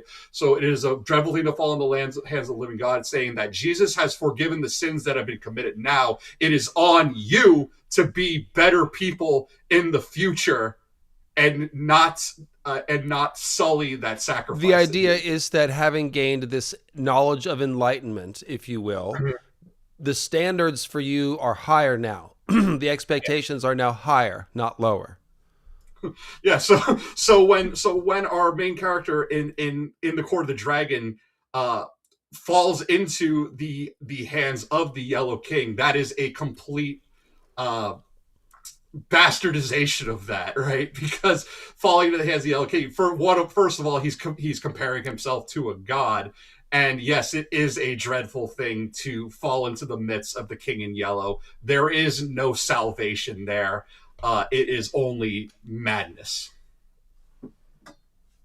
No mercy left to be found in these caves. Well, I have something for you. Someone said, I didn't expect orthodox theology in the Westeros stream. Oh, we were going to get there when we get some more to Hugor of the Hill. But yeah, what is it you want to show me? Just a little bit of poetry. The rusted chains of prison moons are shattered by the sun. I walk a road, horizons change, the tournament's begun. The purple piper plays his tune, the choir softly sing. 3 lullabies in an ancient tongue for the court of the Crimson King. The incredible song. If you've never heard that, then look it up. King Crimson in the court of... Look up all the old King Crimson. It's terrific. All right, so let's talk Andals here, because I did a bunch of prep work at 2 a.m. last night. I just kind of went on a bender here. And so, mythology and symbolism of the Seven and the Andals. There is some good stuff here. Several somebodies have asked me over the years, do the Andals have any magic? And I always say no. And I'm still saying no. I don't see any clues about that. If George wanted us to think the Andals had magic, he did a very poor job of giving us any clues about that, because I have not found them, and I've been looking for a while. So I don't think so. I think the power of the Faith of the Seven is definitely very easy to see in the books. It's when Sansa sings the hymn of the mother and becomes the first person to have sympathy or pity on Sandor, who is still a 6-year-old child who just got burned by his brother that no one felt sorry for on the inside. We see it with Sam and Gilly. Sam singing the hymn of the Seven to basically calm himself and Gilly in their situation. Like, there's power behind the religion, but it's the sort of power of more standard religious symbolism and ideas. So not magical. However, the symbolism that George has put into the culture of the Andals and the Faith of the Seven and Hugor and stuff is pretty freaking cool. And so it is worth talking about, and that's what we're going to do right now. Tim, I'm still in awe of the power of your crown. We're going to talk about special crowns. So I'm really glad you're wearing this. It's going to serve double duty here. So starting off with the 7 Celestial Wanderers, go ahead and read this famous passage for us. I'll scroll up as you keep reading. Maester Luwin had taught him the stars as a boy in Winterfell. He had learned the names of the 12 houses of heaven and the rulers of each. He could find the 7 wanderers sacred to the faith. He was old friends with the Ice Dragon, the Shadow Cat, the Moonmaid, and the Sword of the Morning. All those he shared with Ygritte, but not some of the others. We look up at the same stars and see such different things. The king's crown was the cradle, to hear her tell it. The stallion was the horned lord. The red wanderer that Septons preached was sacred to their smith up here was called the thief. And when the thief was in the Moonmaid, that was a propitious time for a man to steal a woman, Ygritte insisted. Like the night you stole me, the thief was bright that night.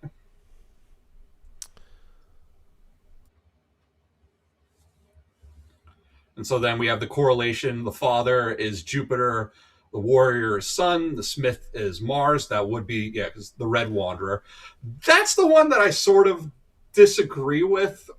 I think that's because I was thinking of the planets by, not the planet, the orchestral suite by Gustav Holst, because they're, in that one, the most famous song from that piece is Mars, the Bringer of War. You may not know it by name, but you've probably heard the themes. Da da da da da da da da da da da da da. Yeah, actually. So I, in my personal opinion, I think Mars should line up with the warrior and not. Well, it should have. It's just not what George did. That's the way I would have done it. It's the obvious way to do it. But instead, he told us that the Red Wanderer, Mars, is sacred to the smith. But that still makes sense because Mars is associated with smithing. and weapons and stuff like that. And the warrior can be the sun, because Azor Ahai is the warrior of fire, and there's a lot of Sun King warriors in the story. So I think that still works. Jupiter but as there is a cheeky King in Yellow reference here, though, by going it the other way. Because I thought in the King in Yellow, the Red Wanderer Aldebaran is a wandering red star. It's the red eye of Taurus, and it's called the Wanderer because it follows the Hyades, which are water spirits. And here, the Red Wanderer is the thief, and the thief is in the Moon Maid. So the thief chases so in free folklore, the thief chases after the Moon Maid. The red one is chasing after the woman, and in the King in Yellow, Aldebaran, the red star, chases after the water nymphs. Yes, that's and Hugo slays the Swan Maidens, and Azor Ahai slays Nissa Nissa, who is a woman of the Green Sea. Grey King marries a mermaid.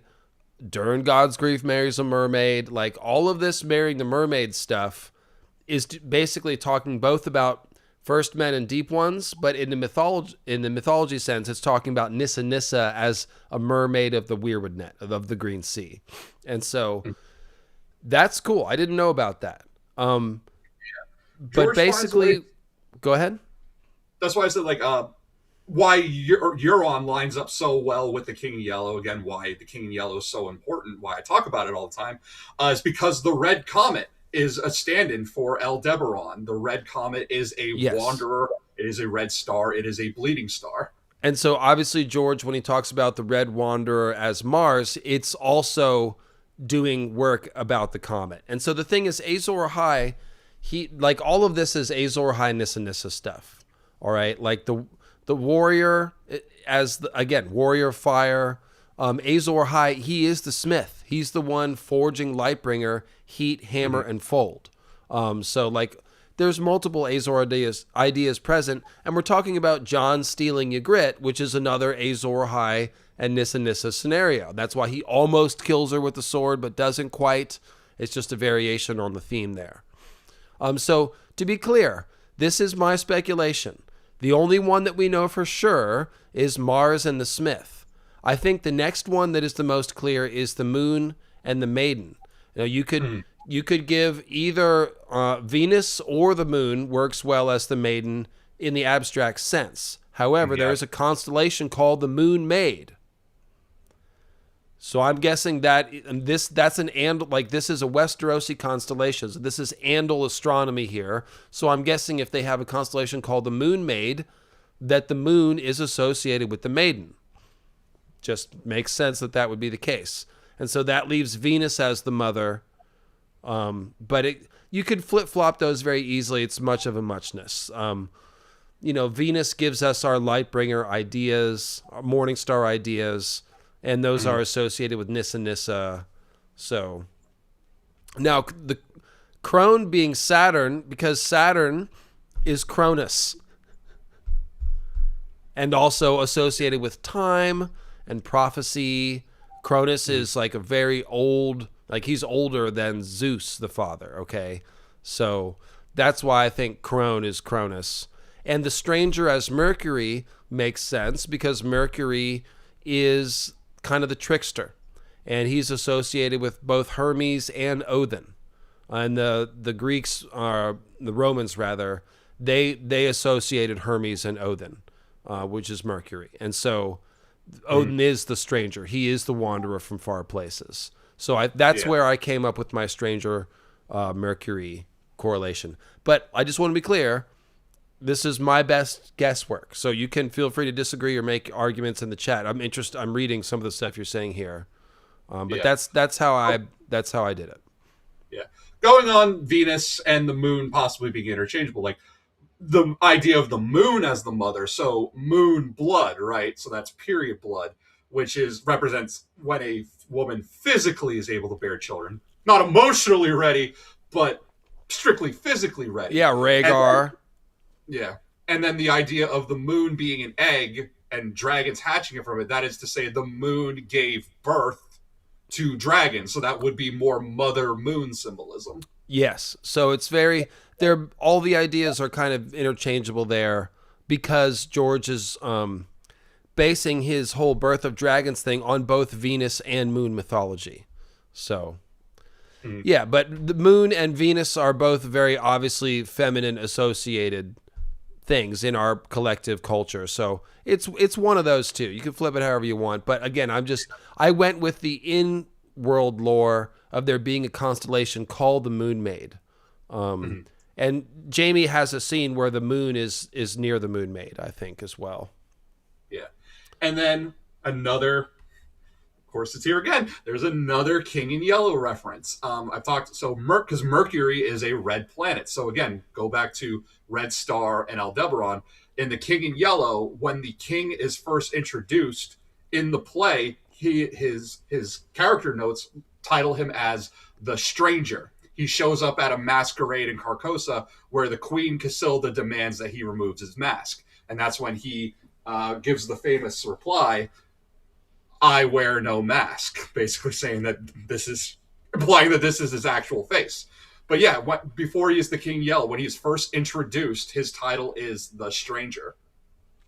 Yeah, thank you, Bong Full of Snakes. Okay, I'm sorry, Tim, let me respond to you first. So, yes, this is very consistent with Odin as this mysterious disguised figure who wanders in, and he has magic. Odin's ravens, their names mean thought and memory. Mercury is associated with communication and cleverness, thinking, intuition, things like that, dreams. So these ideas we're talking about different cultures, and we're sort of in one continuum here, but a lot of these ideas are fairly shared across these cultures. And that's why the Romans love to do syncretism. They love to look at other cultures and, David, please shave your eyebrows off? No, I would never. Why would I? Not off. I wear no mask. No, off, completely off. Ugh. I hate that. Those are. Anyway. Think of what happens if he were to get sand in his eyes. It's what I get for randomly reading the chat. Sometimes it just happens. But yeah, the Stranger, Mercury, Wanderer from Far Places, the Magician, that all works. And then following up, Bongful of Snakes has helped me out on the crone thing. Cronus' symbols are the sickle and the hourglass. And it's thought that some of the Grim Reaper symbolism is derived from this. So, because again, time is the one that, no one can outlive time. You can't outrun time. So time and death are frequently associated, such as with Kali. So Cronus being the crone, like that makes sense. The crone opens the door of death. The crone represents old age and wisdom. So yeah. All right. Yeah, I think you just upset several people in the chat when you suggested that I shave my eyebrows off. Don't worry, folks. It's never going to happen.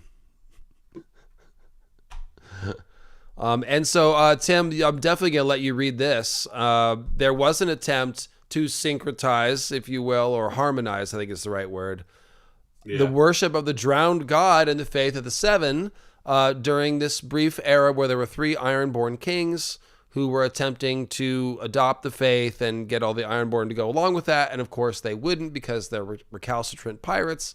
But yeah, Harmon II. Yeah.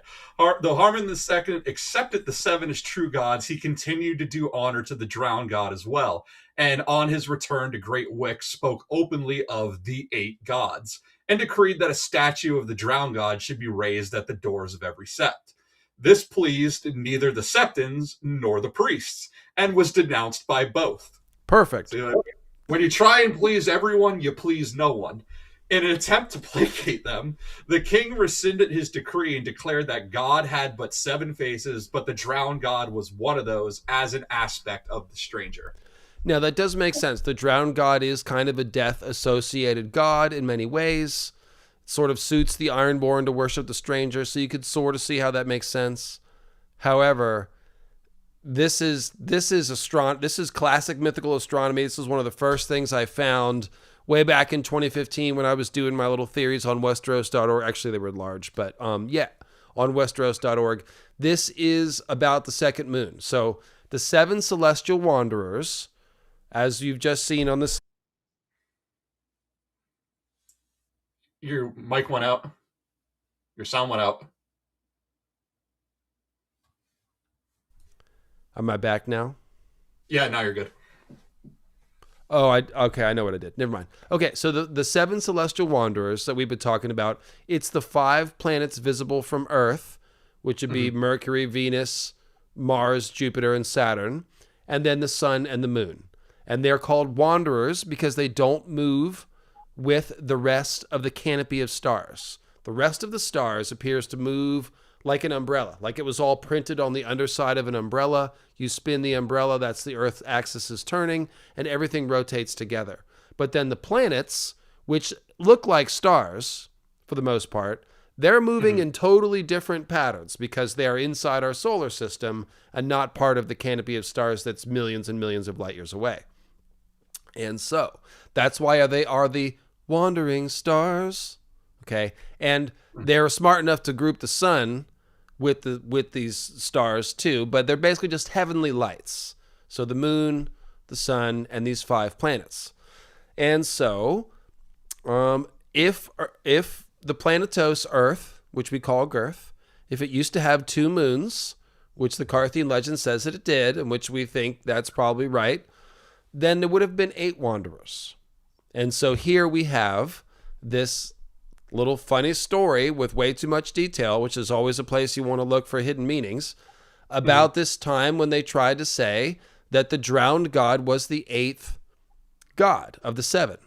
And so if you think about this second moon, well, there's a lot of symbolism about the moon falling into the water in Ice and Fire, the drowning of the moon. Like it's a huge friggin' thing. The sea dragon legend is all about this. And basically it just means that some of the moon meteors fell in the water or caused flooding. So this could be a reference to either the Arm of Dorn or both the Arm of Dorn and the Iron Islands impact. It seems like one hit the Iron Islands, collapsed the land of Pike. That's the sea dragon legend. Drowning Hole Islands, that's just the floods that happen when a meteor strikes just offshore or near the coast. And so this all makes sense. The drowned god, it is what is left of the 8th wanderer. And this is kind of why the oily stone is associated with the deep ones, I think, is because what George is imagining is like this black moon meteor material falling all over the planet, and some of it's underwater. And so now it's shaping deep one's culture, mutating them, just as Bloodstone Emperor would have used these magic stones and probably, corrupted himself in a Lovecraftian way, if you will. Yeah. And again, for more King and Yell stuff, for the Euron King and Yell connection, this works with Euron because Euron is a Kraken. By virtue of being a Greyjoy, Euron is a Kraken, but he is the stranger. He has returned to the Iron Islands after years in exile. His outlook on the world, his whole worldview is different from the Ironborn. He considers himself a worldly traveler, especially if he's telling the truth that he's been to Karth and Ashai and Valyria and all these places. He's definitely been around. He's definitely, no matter what, he's definitely more traveled than most Ironborn are. So he represents like that Cthulhu aspect simply by being a Greyjoy. But then there's also the King in Yellow, which I've talked about, is Hastur. Hastur is a brother to Cthulhu, but he represents the storm god. So, and Euron says himself, like, what, do I control the wind? And I am the storm, the first and last. Like, Euron is Ironborn. He is Greyjoy through and through, but he is, at the same time, he is an antithesis to the Ironborn because of his worldview. Apostate. Because he represents the god that is at odds with them. Just like here. And then Victarion is playing that in his own way by honoring both the drowned god and R'hllor. He's also having this duality of gods by mixing fire and water. Someone in the chat's like, Euron is also addicted to LSD. Yeah, the brown acid. We've talked about this. He's got the bad stuff. Yeah. Mercury has a crater once called the Spider. I did not know that. And so to your point, Euron is also very much inspired or influenced by Odin. He's a magician. He's got the one eye. He's trading things for magic power. He's, yes, like you said, he's strange and different from everyone. And he is wandering around from far places. So yeah, that's exactly the archetype And so, yeah, this stuff is great with the drowned god being. I've made jokes before about that the Ironborn are if they're worshiping the drowned god, they're worshiping the drowned goddess, actually. Because it's the moon, it was the other moon maiden that got drowned, and she's dead now. And that's, of course, an analog to Nissa Nissa being drowned in the Green Sea. Think of Ygritte melting into the Weirwood Pond. I'm not going to go through all the examples. If you're familiar with the old essays, you just know what I'm talking about. Asha talking about splash some blood on the moon and drowning the moon and all this stuff. House Winch pulling down the moon. I'm going through it all. I'm going to stop now. And so what's funny about when we think about a drowned goddess, well, that just turns into a mermaid. If you're thinking in Ironborn parlance, that's the drowned goddess is the mermaid. So yeah, this second moon as a drowned god, it influences both the mermaid mythology, and then it's also the sea dragon that was slain from the sky and drowned whole islands in the process. So that's fun. But going on with Hugor of the Hill, we already read through this, but I just want to point out the key lines. The Father reached his hand into the heavens and pulled down 7 stars. One by one set them on the brow of Hugor the Hill to make a glowing crown. Okay, and then the maid brought forth a girl as supple as a willow with eyes like deep blue pools.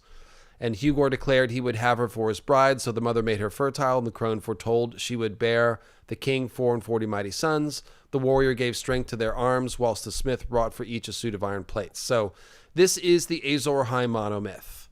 We're pulling down stars to make a man into a god king. And this is, again, Euron talks about the god emperors of the great empire of the dawn who descended from the stars and all that stuff. It's the same idea.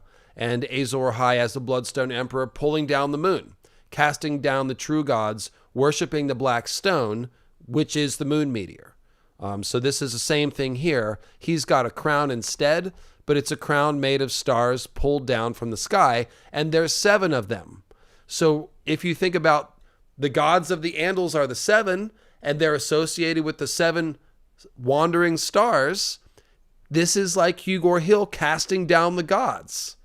It says the Father did it for him, but this is Hugor, really, pulling down the 7 stars from heaven, casting down the true gods, and then turning these fallen stars into his own divine power. It's the same thing the Bloodstone Emperor did. And then he's marrying this woman.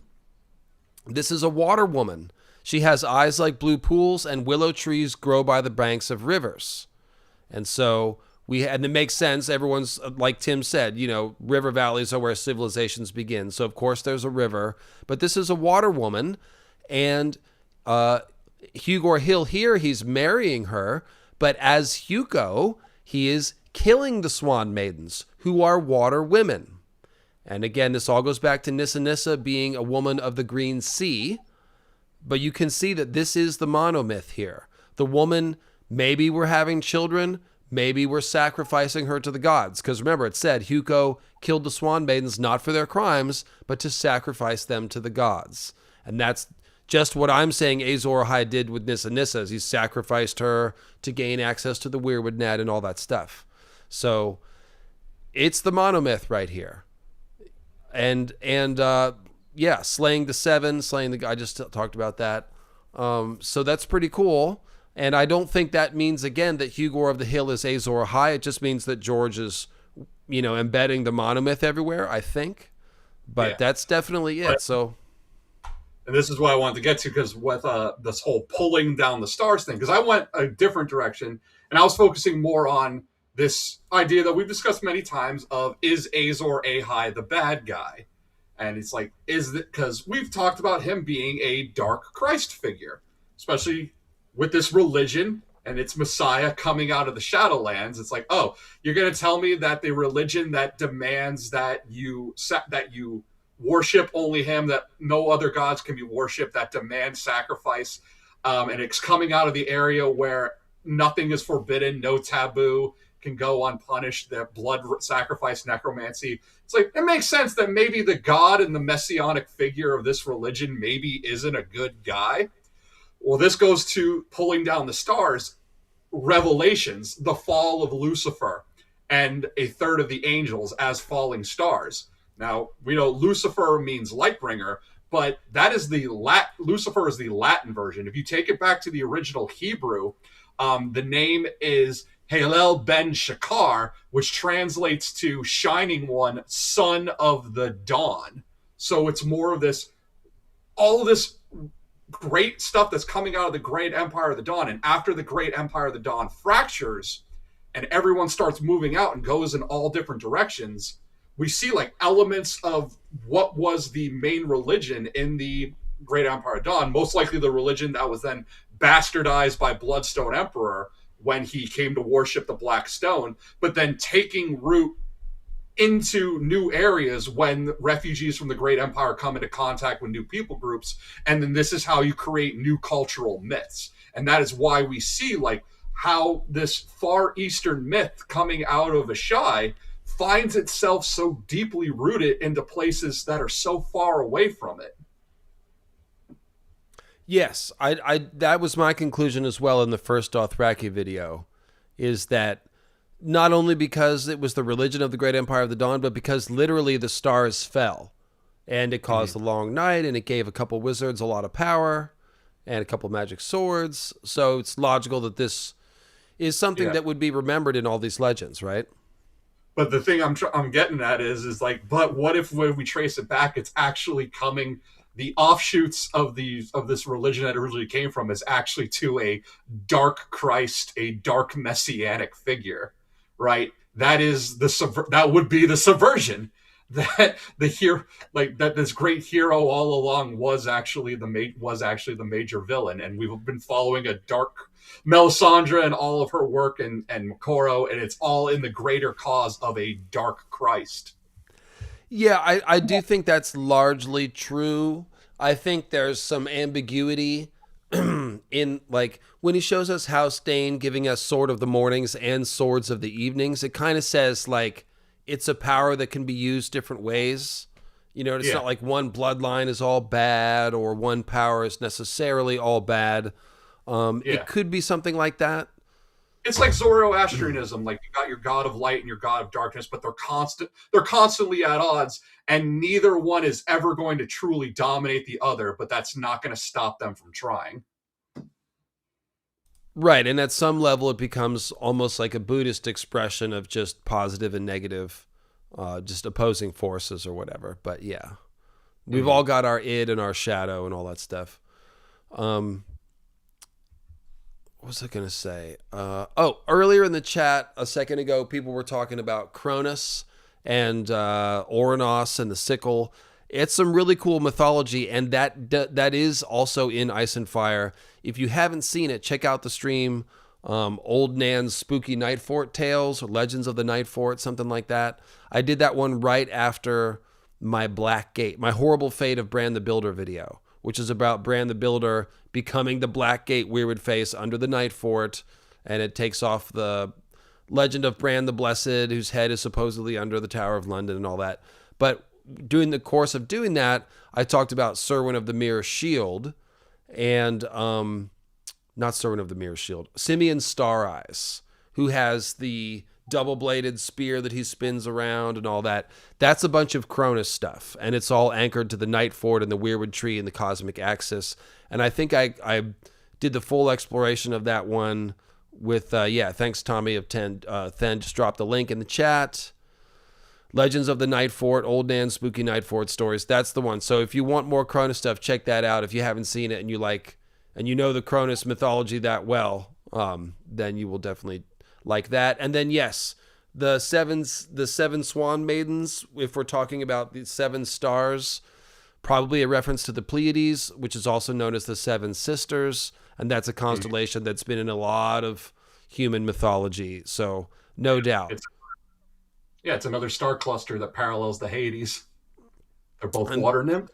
And there's also Corona Borealis, which is called the Northern Crown. That's also got 7 stars, and that could also look like a cradle. And so when we talk about the constellation, the King's Cradle, or what was it? Where's that John quote? The King's Crown was the cradle. That might be Corona Borealis. And Corona Borealis is also a constellation that Tolkien might be referencing. So let's switch into Tolkien mode real quick. I have not seen Hero with 1,000 Voices in the chat, so I am nervously proceeding forward, hoping not to screw any of this up. Although I probably will get something wrong. And yes, we're going to talk about the Big Dipper, which also has 7 stars.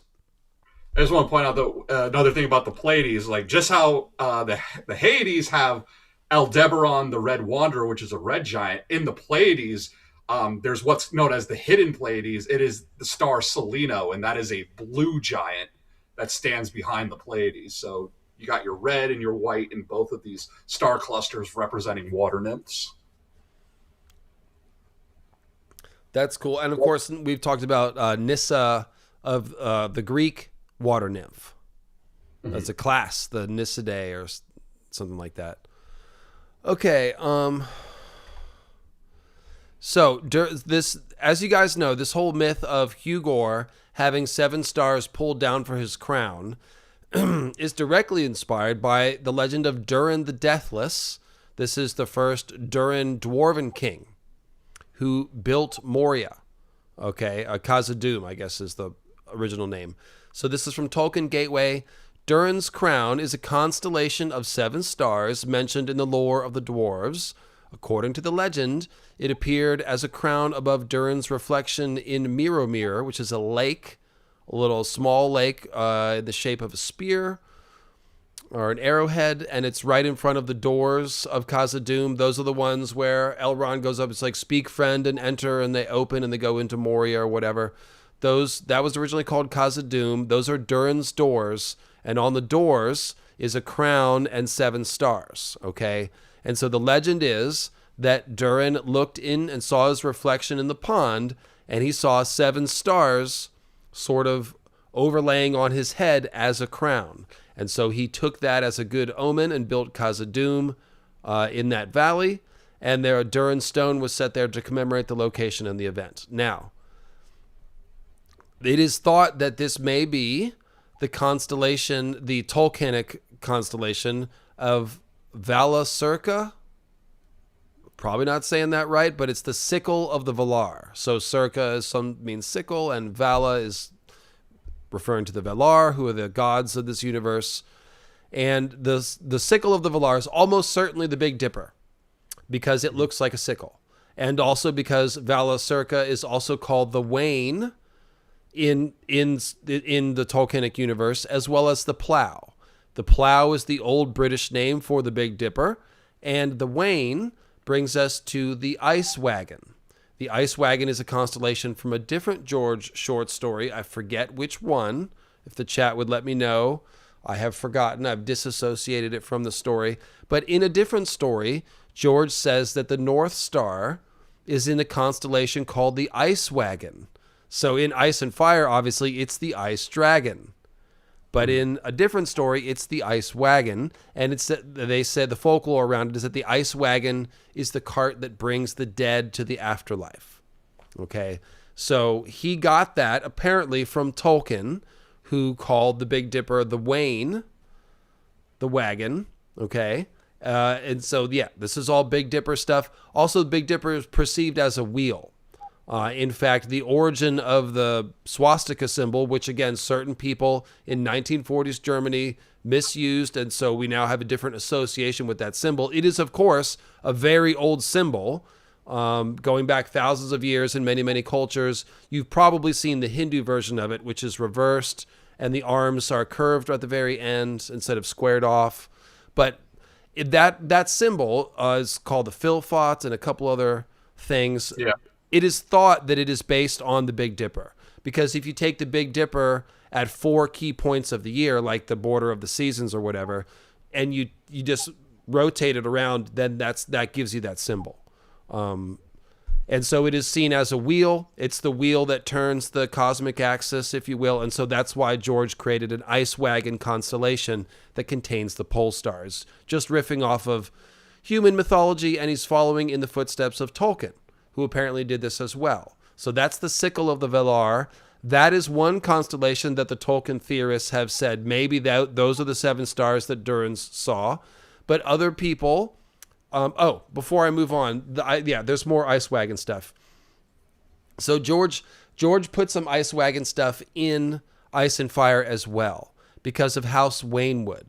Their sigil is an 8-spoked wagon wheel with one broken spoke. This is a reference to the Wheel of the Seasons, as it's called in Wiccan religion and other European folklore. Okay, and so each of those 8 spokes represents different seasons. The broken spoke on the Waynwood wheel is right in the spot where Yule is, which is the most of winter. And so basically the House Waynwood, it's a reference to the idea of the long night being a breaking of the cycle of the seasons because the wheel stopped turning.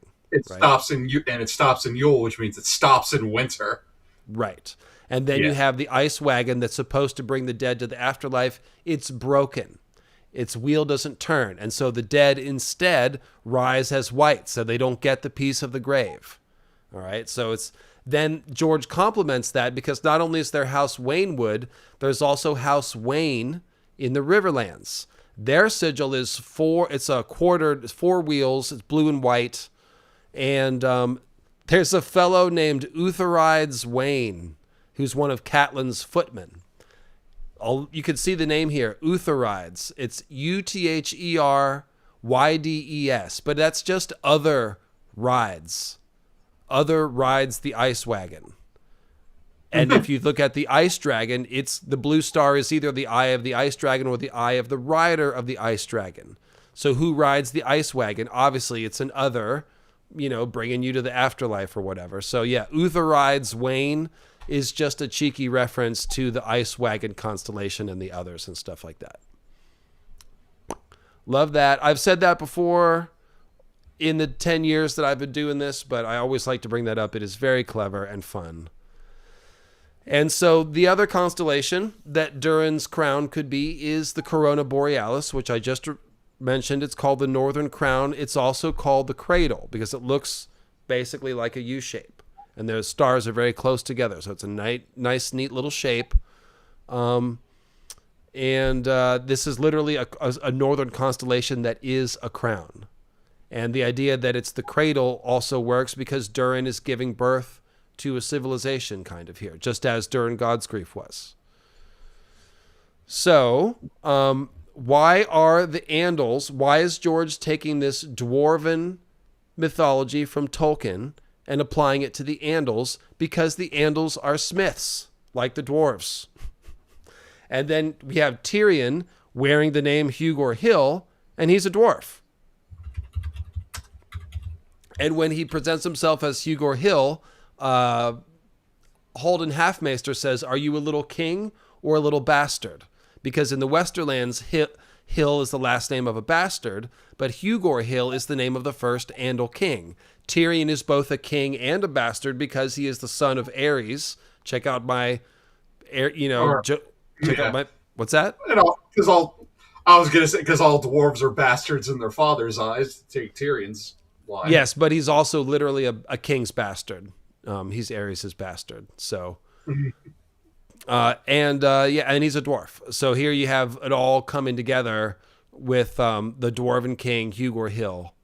Who is an Andal kind of.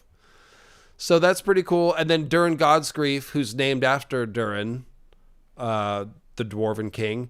Durin Godsgrief is associated with Hammer because the Hammer of the Waters is that storm that he provoked, and we see the later Baratheons always wielding the hammers. And so he also is a civilization founder, like Durin. So there you go. There's your Tolkien for the day.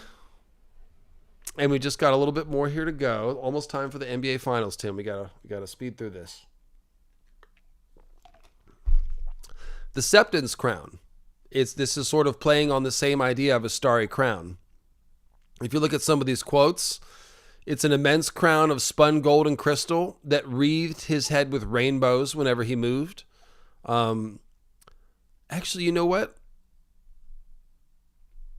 I think I'm going to table most of this. This is going to turn into more other symbolism. I don't know if this is going to fit. We're at Let me 2.5 finish up hours. with the crown because I think this is relevant. So basically, this is an icy and a starry crown. All right. So the thing that's interesting about this is that it keeps wanting to like launch things at us. Okay. So the sunlight caught in his crystal crown and spilled rainbows across Marcello's upturned face, or the High Septon's crown fired rainbows through the air every time he moved his head. And so if this is some sort of like an ice moon symbol, it keeps wanting to explode. And that is something that we always see from ice moon places. Here's another one. There's also moon cycle stuff going on here. So the first crystal crown in the story is lost during when the mob riots.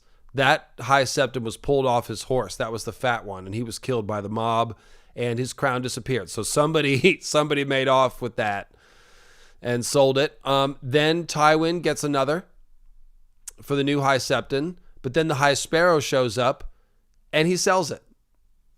So now the crown is gone again. He's like, oh, the poor need food in their bellies more than we need gold and crystal on our head. That crown has been sold. So have the others in our vaults. It's a little other symbolism there. But yeah, so the whole idea is that it represents the moon cycle. The moon disappears, it comes again. And that's why some of the, like the Egyptian gods have the eye that like is put out and put back again. That's the moon eye versus the sun eye.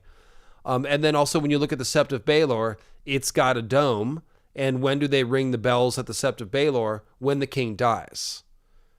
So it's this whole like cycle, the king's dead, long live the king. Now there's a new king. The crown is gone, new crown, over and over. And let's see here. What was I talking about? Oh yeah, Tyrion used to dream of being the High Septon. So this just adds to him as this Hugor Hill stand-in. It's like, oh, he wanted to be the High Septon and wear the crystal crown that is sort of based on this fantastical starry crown of Hugor Hill. Mm-hmm. And he even talks about the crown. He's like, oh, I knew that the crystal crown adds a foot to a man's height. And since he was short, he was like, oh, that'd be cool. Then I'll look a little more dignified or whatever. And he says he studied the holy books and prayed until he had scabs on both knees. But my quest came to a tragic end. I reached that certain age and fell in love. And of course, he's talking to Illyrio here, but this is talking about Tysha. So this is like another layer of tragedy, Tim, to the Tysha thing. Like Tyrion used to be religious as a kid. He used to pray and study the books. Like we know he's very intellectual. So at an early age, he was turning his intellect to like the inner workings of the faith, which he can still, like just as I can recite Bible passages now that I learned as a kid, and many of you probably can too, Tyrion is sitting here quoting the 7-pointed star because he used to read it as a kid, but that all stopped after Tywin basically showed him that the world is a terrible, terrible place and that nobody really loves you and everything is fake and like the whole Tysha thing. So that's just devastating when you think about it. Yeah.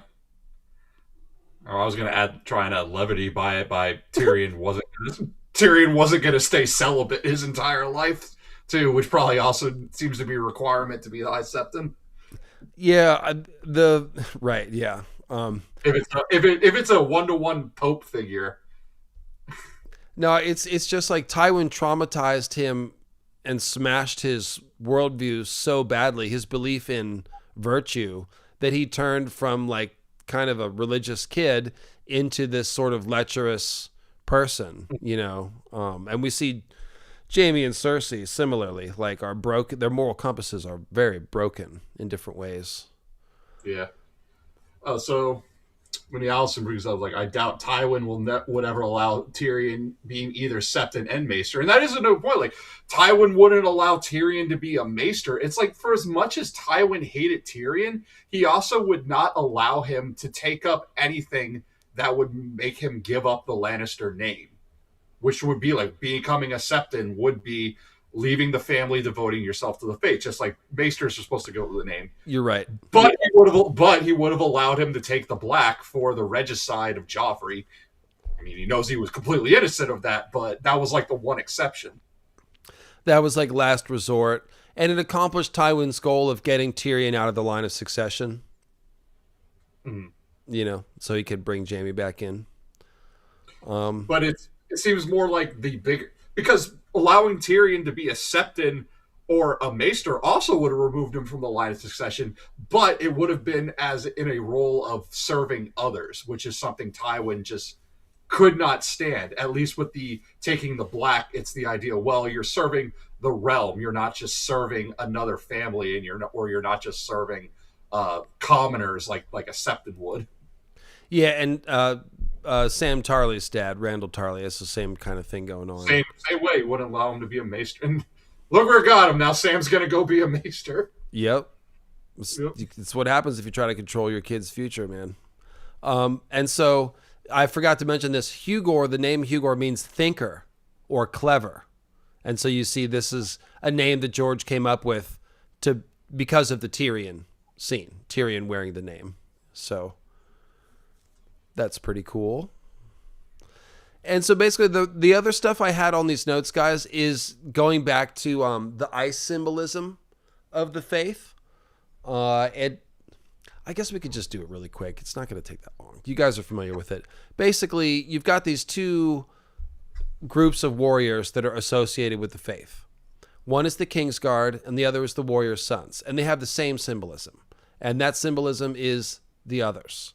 So, for example, the following are shared words and symbols and concepts between the others and the Kingsguard. They are both labeled pale shadows and white shadows repeatedly. The Kingsguard sigil is described as a snow white field, which is where you find the others, in a snow white field. The Kingsguard armor is sometimes described as hard as ice. The others literally wear ice armor. The Kingsguard are sometimes appearing ghostly in the moonlight. That's where there'll be pale shadows. And that's the only place you can see the others. They are ghosts that you only see in the moonlight. The Kingsguard are called the White Swords. The others wield crystal swords that are described as pale swords. So very similar. The flesh of the others described as milky white. So is the Kingsguard raiment. The Kingsguard are a brotherhood with no children, just like the others are a brotherhood with no children. There are 6 others in the prologue, plus Waymar, who symbolically serves the role of Night King with his one blue eye symbolism, just like Euron, just like Aemond One Eye. And then, of course, the Kingsguard. There are 7, but there's really 6 and 1 Lord Commander. So same sort of grouping. The Kingsguard were created to guard a royal couple who wear armor that's black as night. And the others, in a way, are the Kingsguard of Knights King and Queen, such as they ever existed. And they are associated with night. They are called Knights King and Queen. They ruled at the Night Fort, I think, during the Long Night. The Kingsguard gather around a dead weirwood shield. It's cut weirwood. It is dead. Eventually will turn to stone. And the others are always associated with dead weirwood trees. That's a big symbol of theirs, because they are essentially green men that were kicked out of the weirwood net. Similarly, to join the Kingsguard, you have to leave behind your name and title and your lands. So the others, Tim, they left behind their lands, their weirwood net, and they've been kicked out to form this brotherhood. It's a very tight correlation. And then we have the Sword of the Morning stuff. One of the most famous Kingsguard is Arthur Dayne, who has a sword that is pale as milk glass. And the bones of the other that we see when Sam defeats it and starts melting, they are as pale as milk glass. Not that Dawn is made from the shin bone of another, but George is using similar language to describe them. The swords of the others are called Alive with Moonlight, and Dawn is famously Alive with Light. So, very close. Then we go to the Warrior's Sons. It's more of the same. They too have to give up their lands, gold, and title, just as the Kingsguard and just as the others are exiled from their lands. They are higher born compared to the poor fellows, right? And the others are the Blue Bloods, which means royalty, because they have icy blue blood, and they're the children of Knights King and Queen, so they're also implied as royalty in that sense. And then the Night's Watchmen, they're more like the poor fellows. The Night's Watchmen are criminals and bastards and outcasts and things, so they're the opposite of Blue Bloods. They're the sigil of the Warrior Sons is a crystal sword on a field of night. A rainbow sword. It's called rainbow sword or crystal sword in different places. Same idea. Go ahead. You know what that makes it?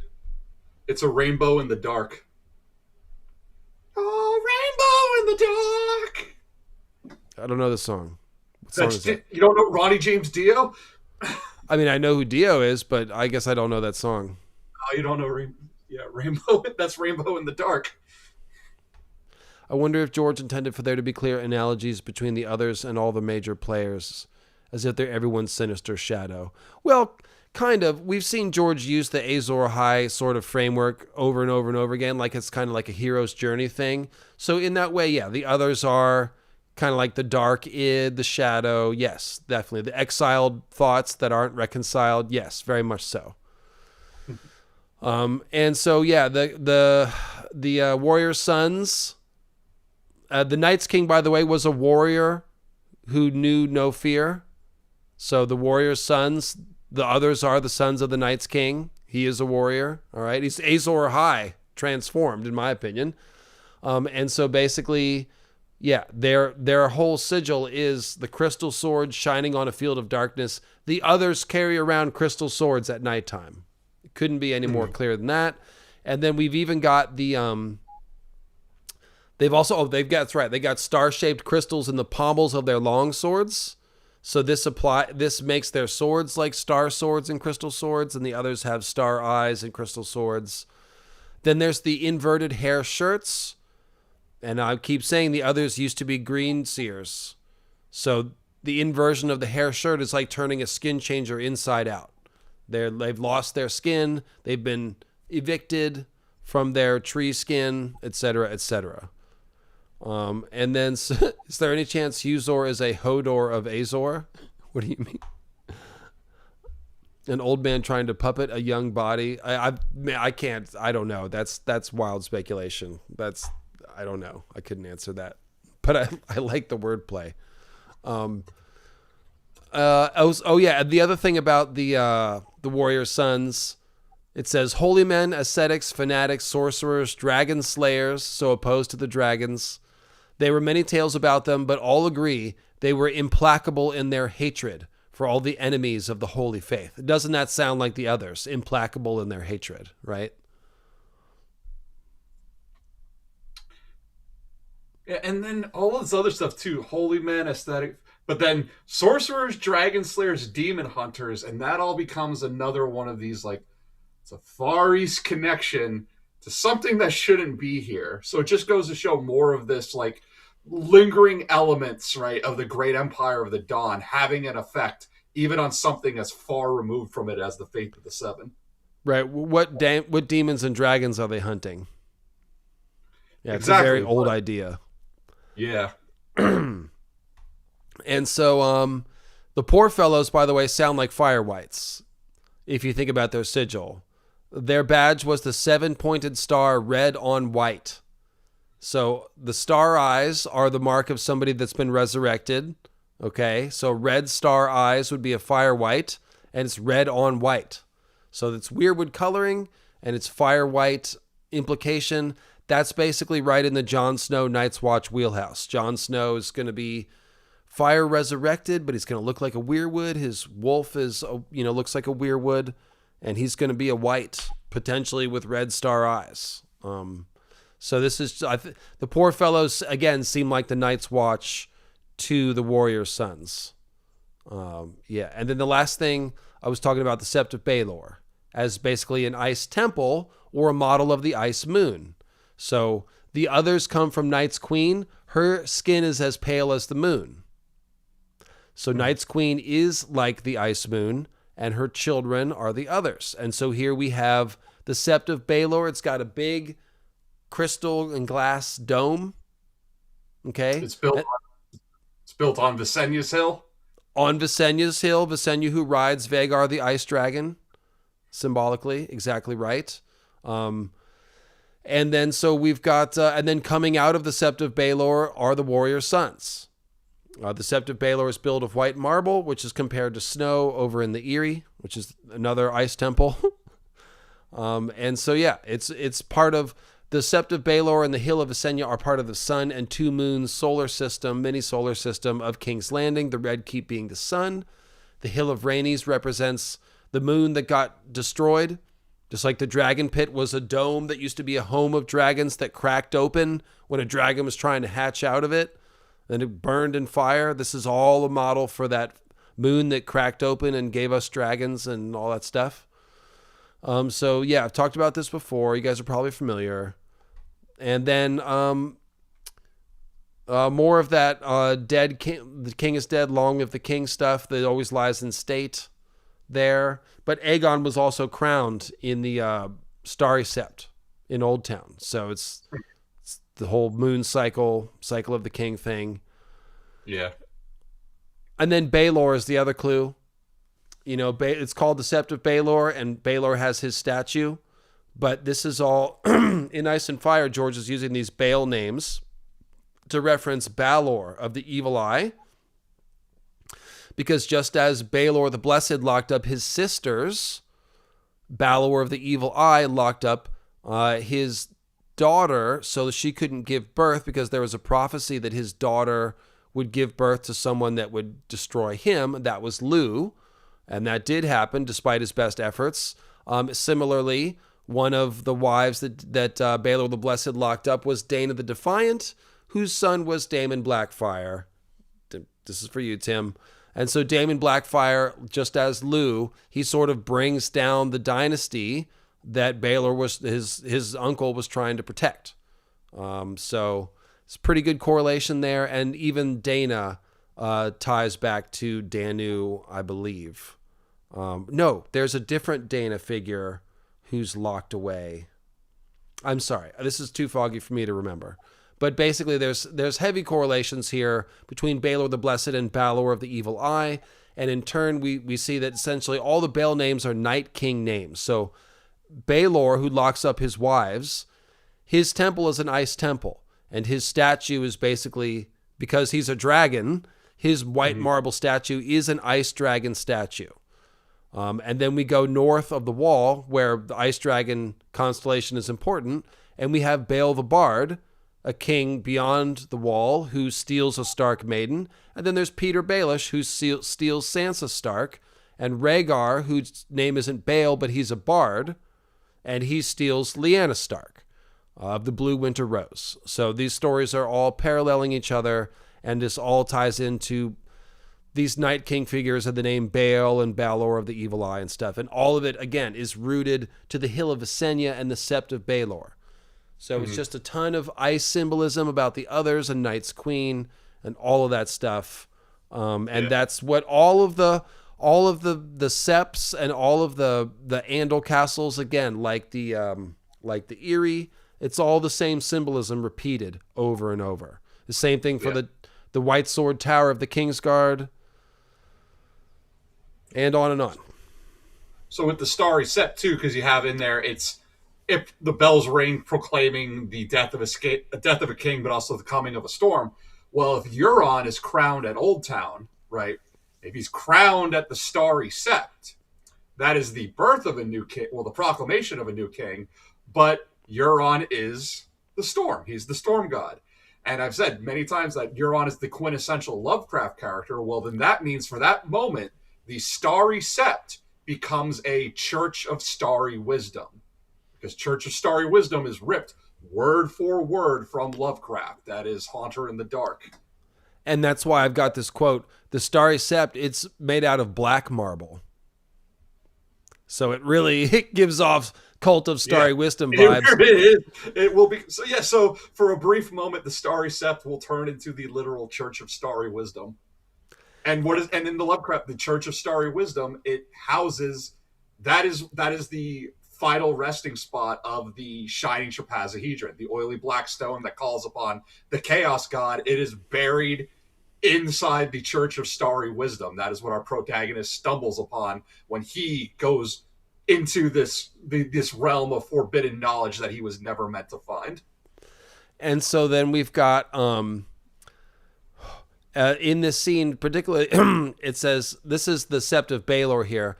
but Sansa is observing that the candles burned on every side, their little flames twinkling like stars, and surely that is the intended effect.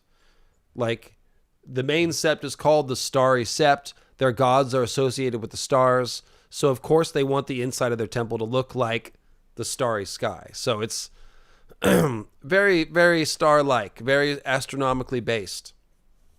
And the chat is filling me in here. I was talking about Danae, mother of Perseus. So again, the mother of a great hero, just like with Lou and Daemon Blackfire. That's for you, Tim. Was also locked in a cage by her father, Acrisius. So George is referencing both Danae and Balor of the Evil Eye when he's got Baelor the Blessed locking up his wife, Dana the Defiant, who gives birth to a hero. Yeah, it's really nice myth combining by George there. Myth weaving. And then someone in the chat is further complicating the trail of etymology because Uthor of the High Tower sounds a bit like Huzor and Hugo and Hugor. Now, Uthor of the High Towers are from the Great Empire of the Dawn, if you ask me. And they are, the Maesters flat out say the first High Towers may be descended from the seafaring traders who came to Old Town before the first men. That would be the Great Empire of the Dawn. So perhaps his name is a mutation of the same title. He marries Maris the Most Fair, who is both implied as a child of the forest because she's a daughter of Garth, and a woman of the sea because Maris means sea, like mare. It also means horse. And it gets into the whole seahorse symbolism that Dany has in the Dothraki Grass Sea. Oh boy. So yeah, Uthor of the High Tower is definitely repeating the pattern of all these figures. He's marrying a water woman who's an elf. And then if you want more Lovecraft connections to all this ice dragon, ice wagon, Yuletide talk. No one was asking for that, Tim, but go ahead. No, I'm kidding. I'm sorry, I got. They are asking for it. Come on, we know. I'm just teasing.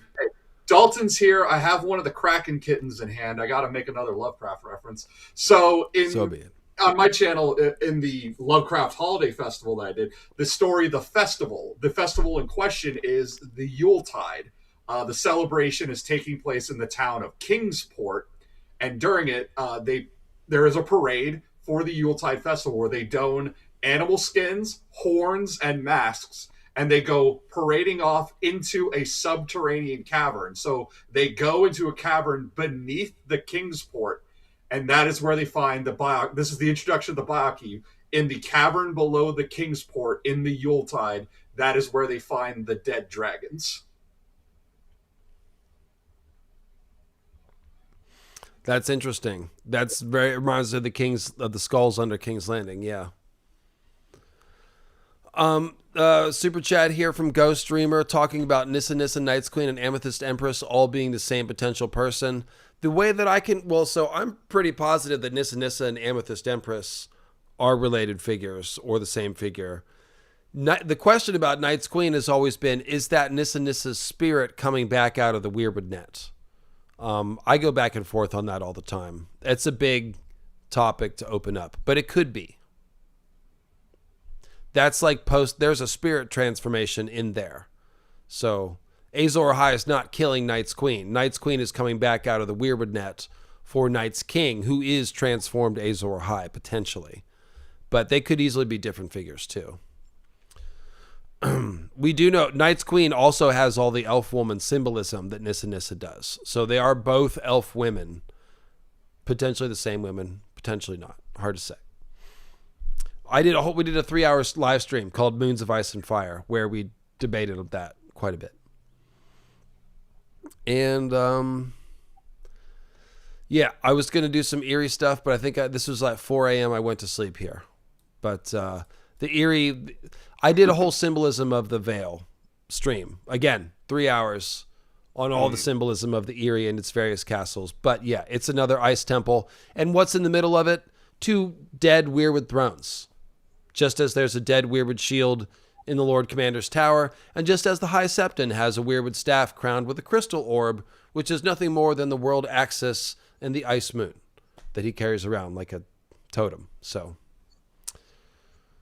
basically, when we go to the wall and we see all the new recruits taking their oaths. Some of them take the oaths in the sept with the drunken septon. What's his name at the wall? Oh, what is the... He's always drunk. Is it Celador? Septon Celador? Yes. Celador. Yeah, Septon Celador, exactly. Celador. And so they're back-to-back scenes. First, you see the people taking their oaths with the septon, and it's filled with rainbows and icy symbolism that matches the wall. So it's basically like an other swearing-in ceremony. And then they go to the Grove of Nine, and John and Sam do it the old school way. So that's kind of like showing you others and Night's Watchman there. And basically, the High Septon is like a priest of the others, if you will. And that's why he's got the warrior sons doing whatever he tells them. And so there you go. That is our stream. That was 2 hours and 40 minutes of wide-ranging A Song of Ice and Fire analysis, such as you come to this channel for. And so I hope you are satisfied. Tim, thank you very much for coming on the channel. Once again, subscribe to Greyways Tim. Go watch his YT video if you haven't already. And he's got that King in Yellow video coming sometime soon. Don't put deadlines on Tim. You can't do that. Yeah, I'm waiting on a prop from Etsy before I can begin filming. And that's the level of dedication that you're getting from Greyways Tim videos. He's ordering a prop just to film the video. Just for a bit. You gotta watch it. Just for a bit. And make sure you're subscribed to my channel. YouTube does unsubscribe you sometimes, so just go ahead and check. Make sure, because I've got a cool What's Under Winterfell video coming next week, and Dothraki Skin Changers, Ifakevron after that, and then we'll be doing House of the Dragon stuff. But I will be releasing some dank Ice and Fire videos even during House of the Dragon season, because I have a video editor now, and we can both work on stuff. So I might have a Jaehaerys and Alysanne video dropping during the season.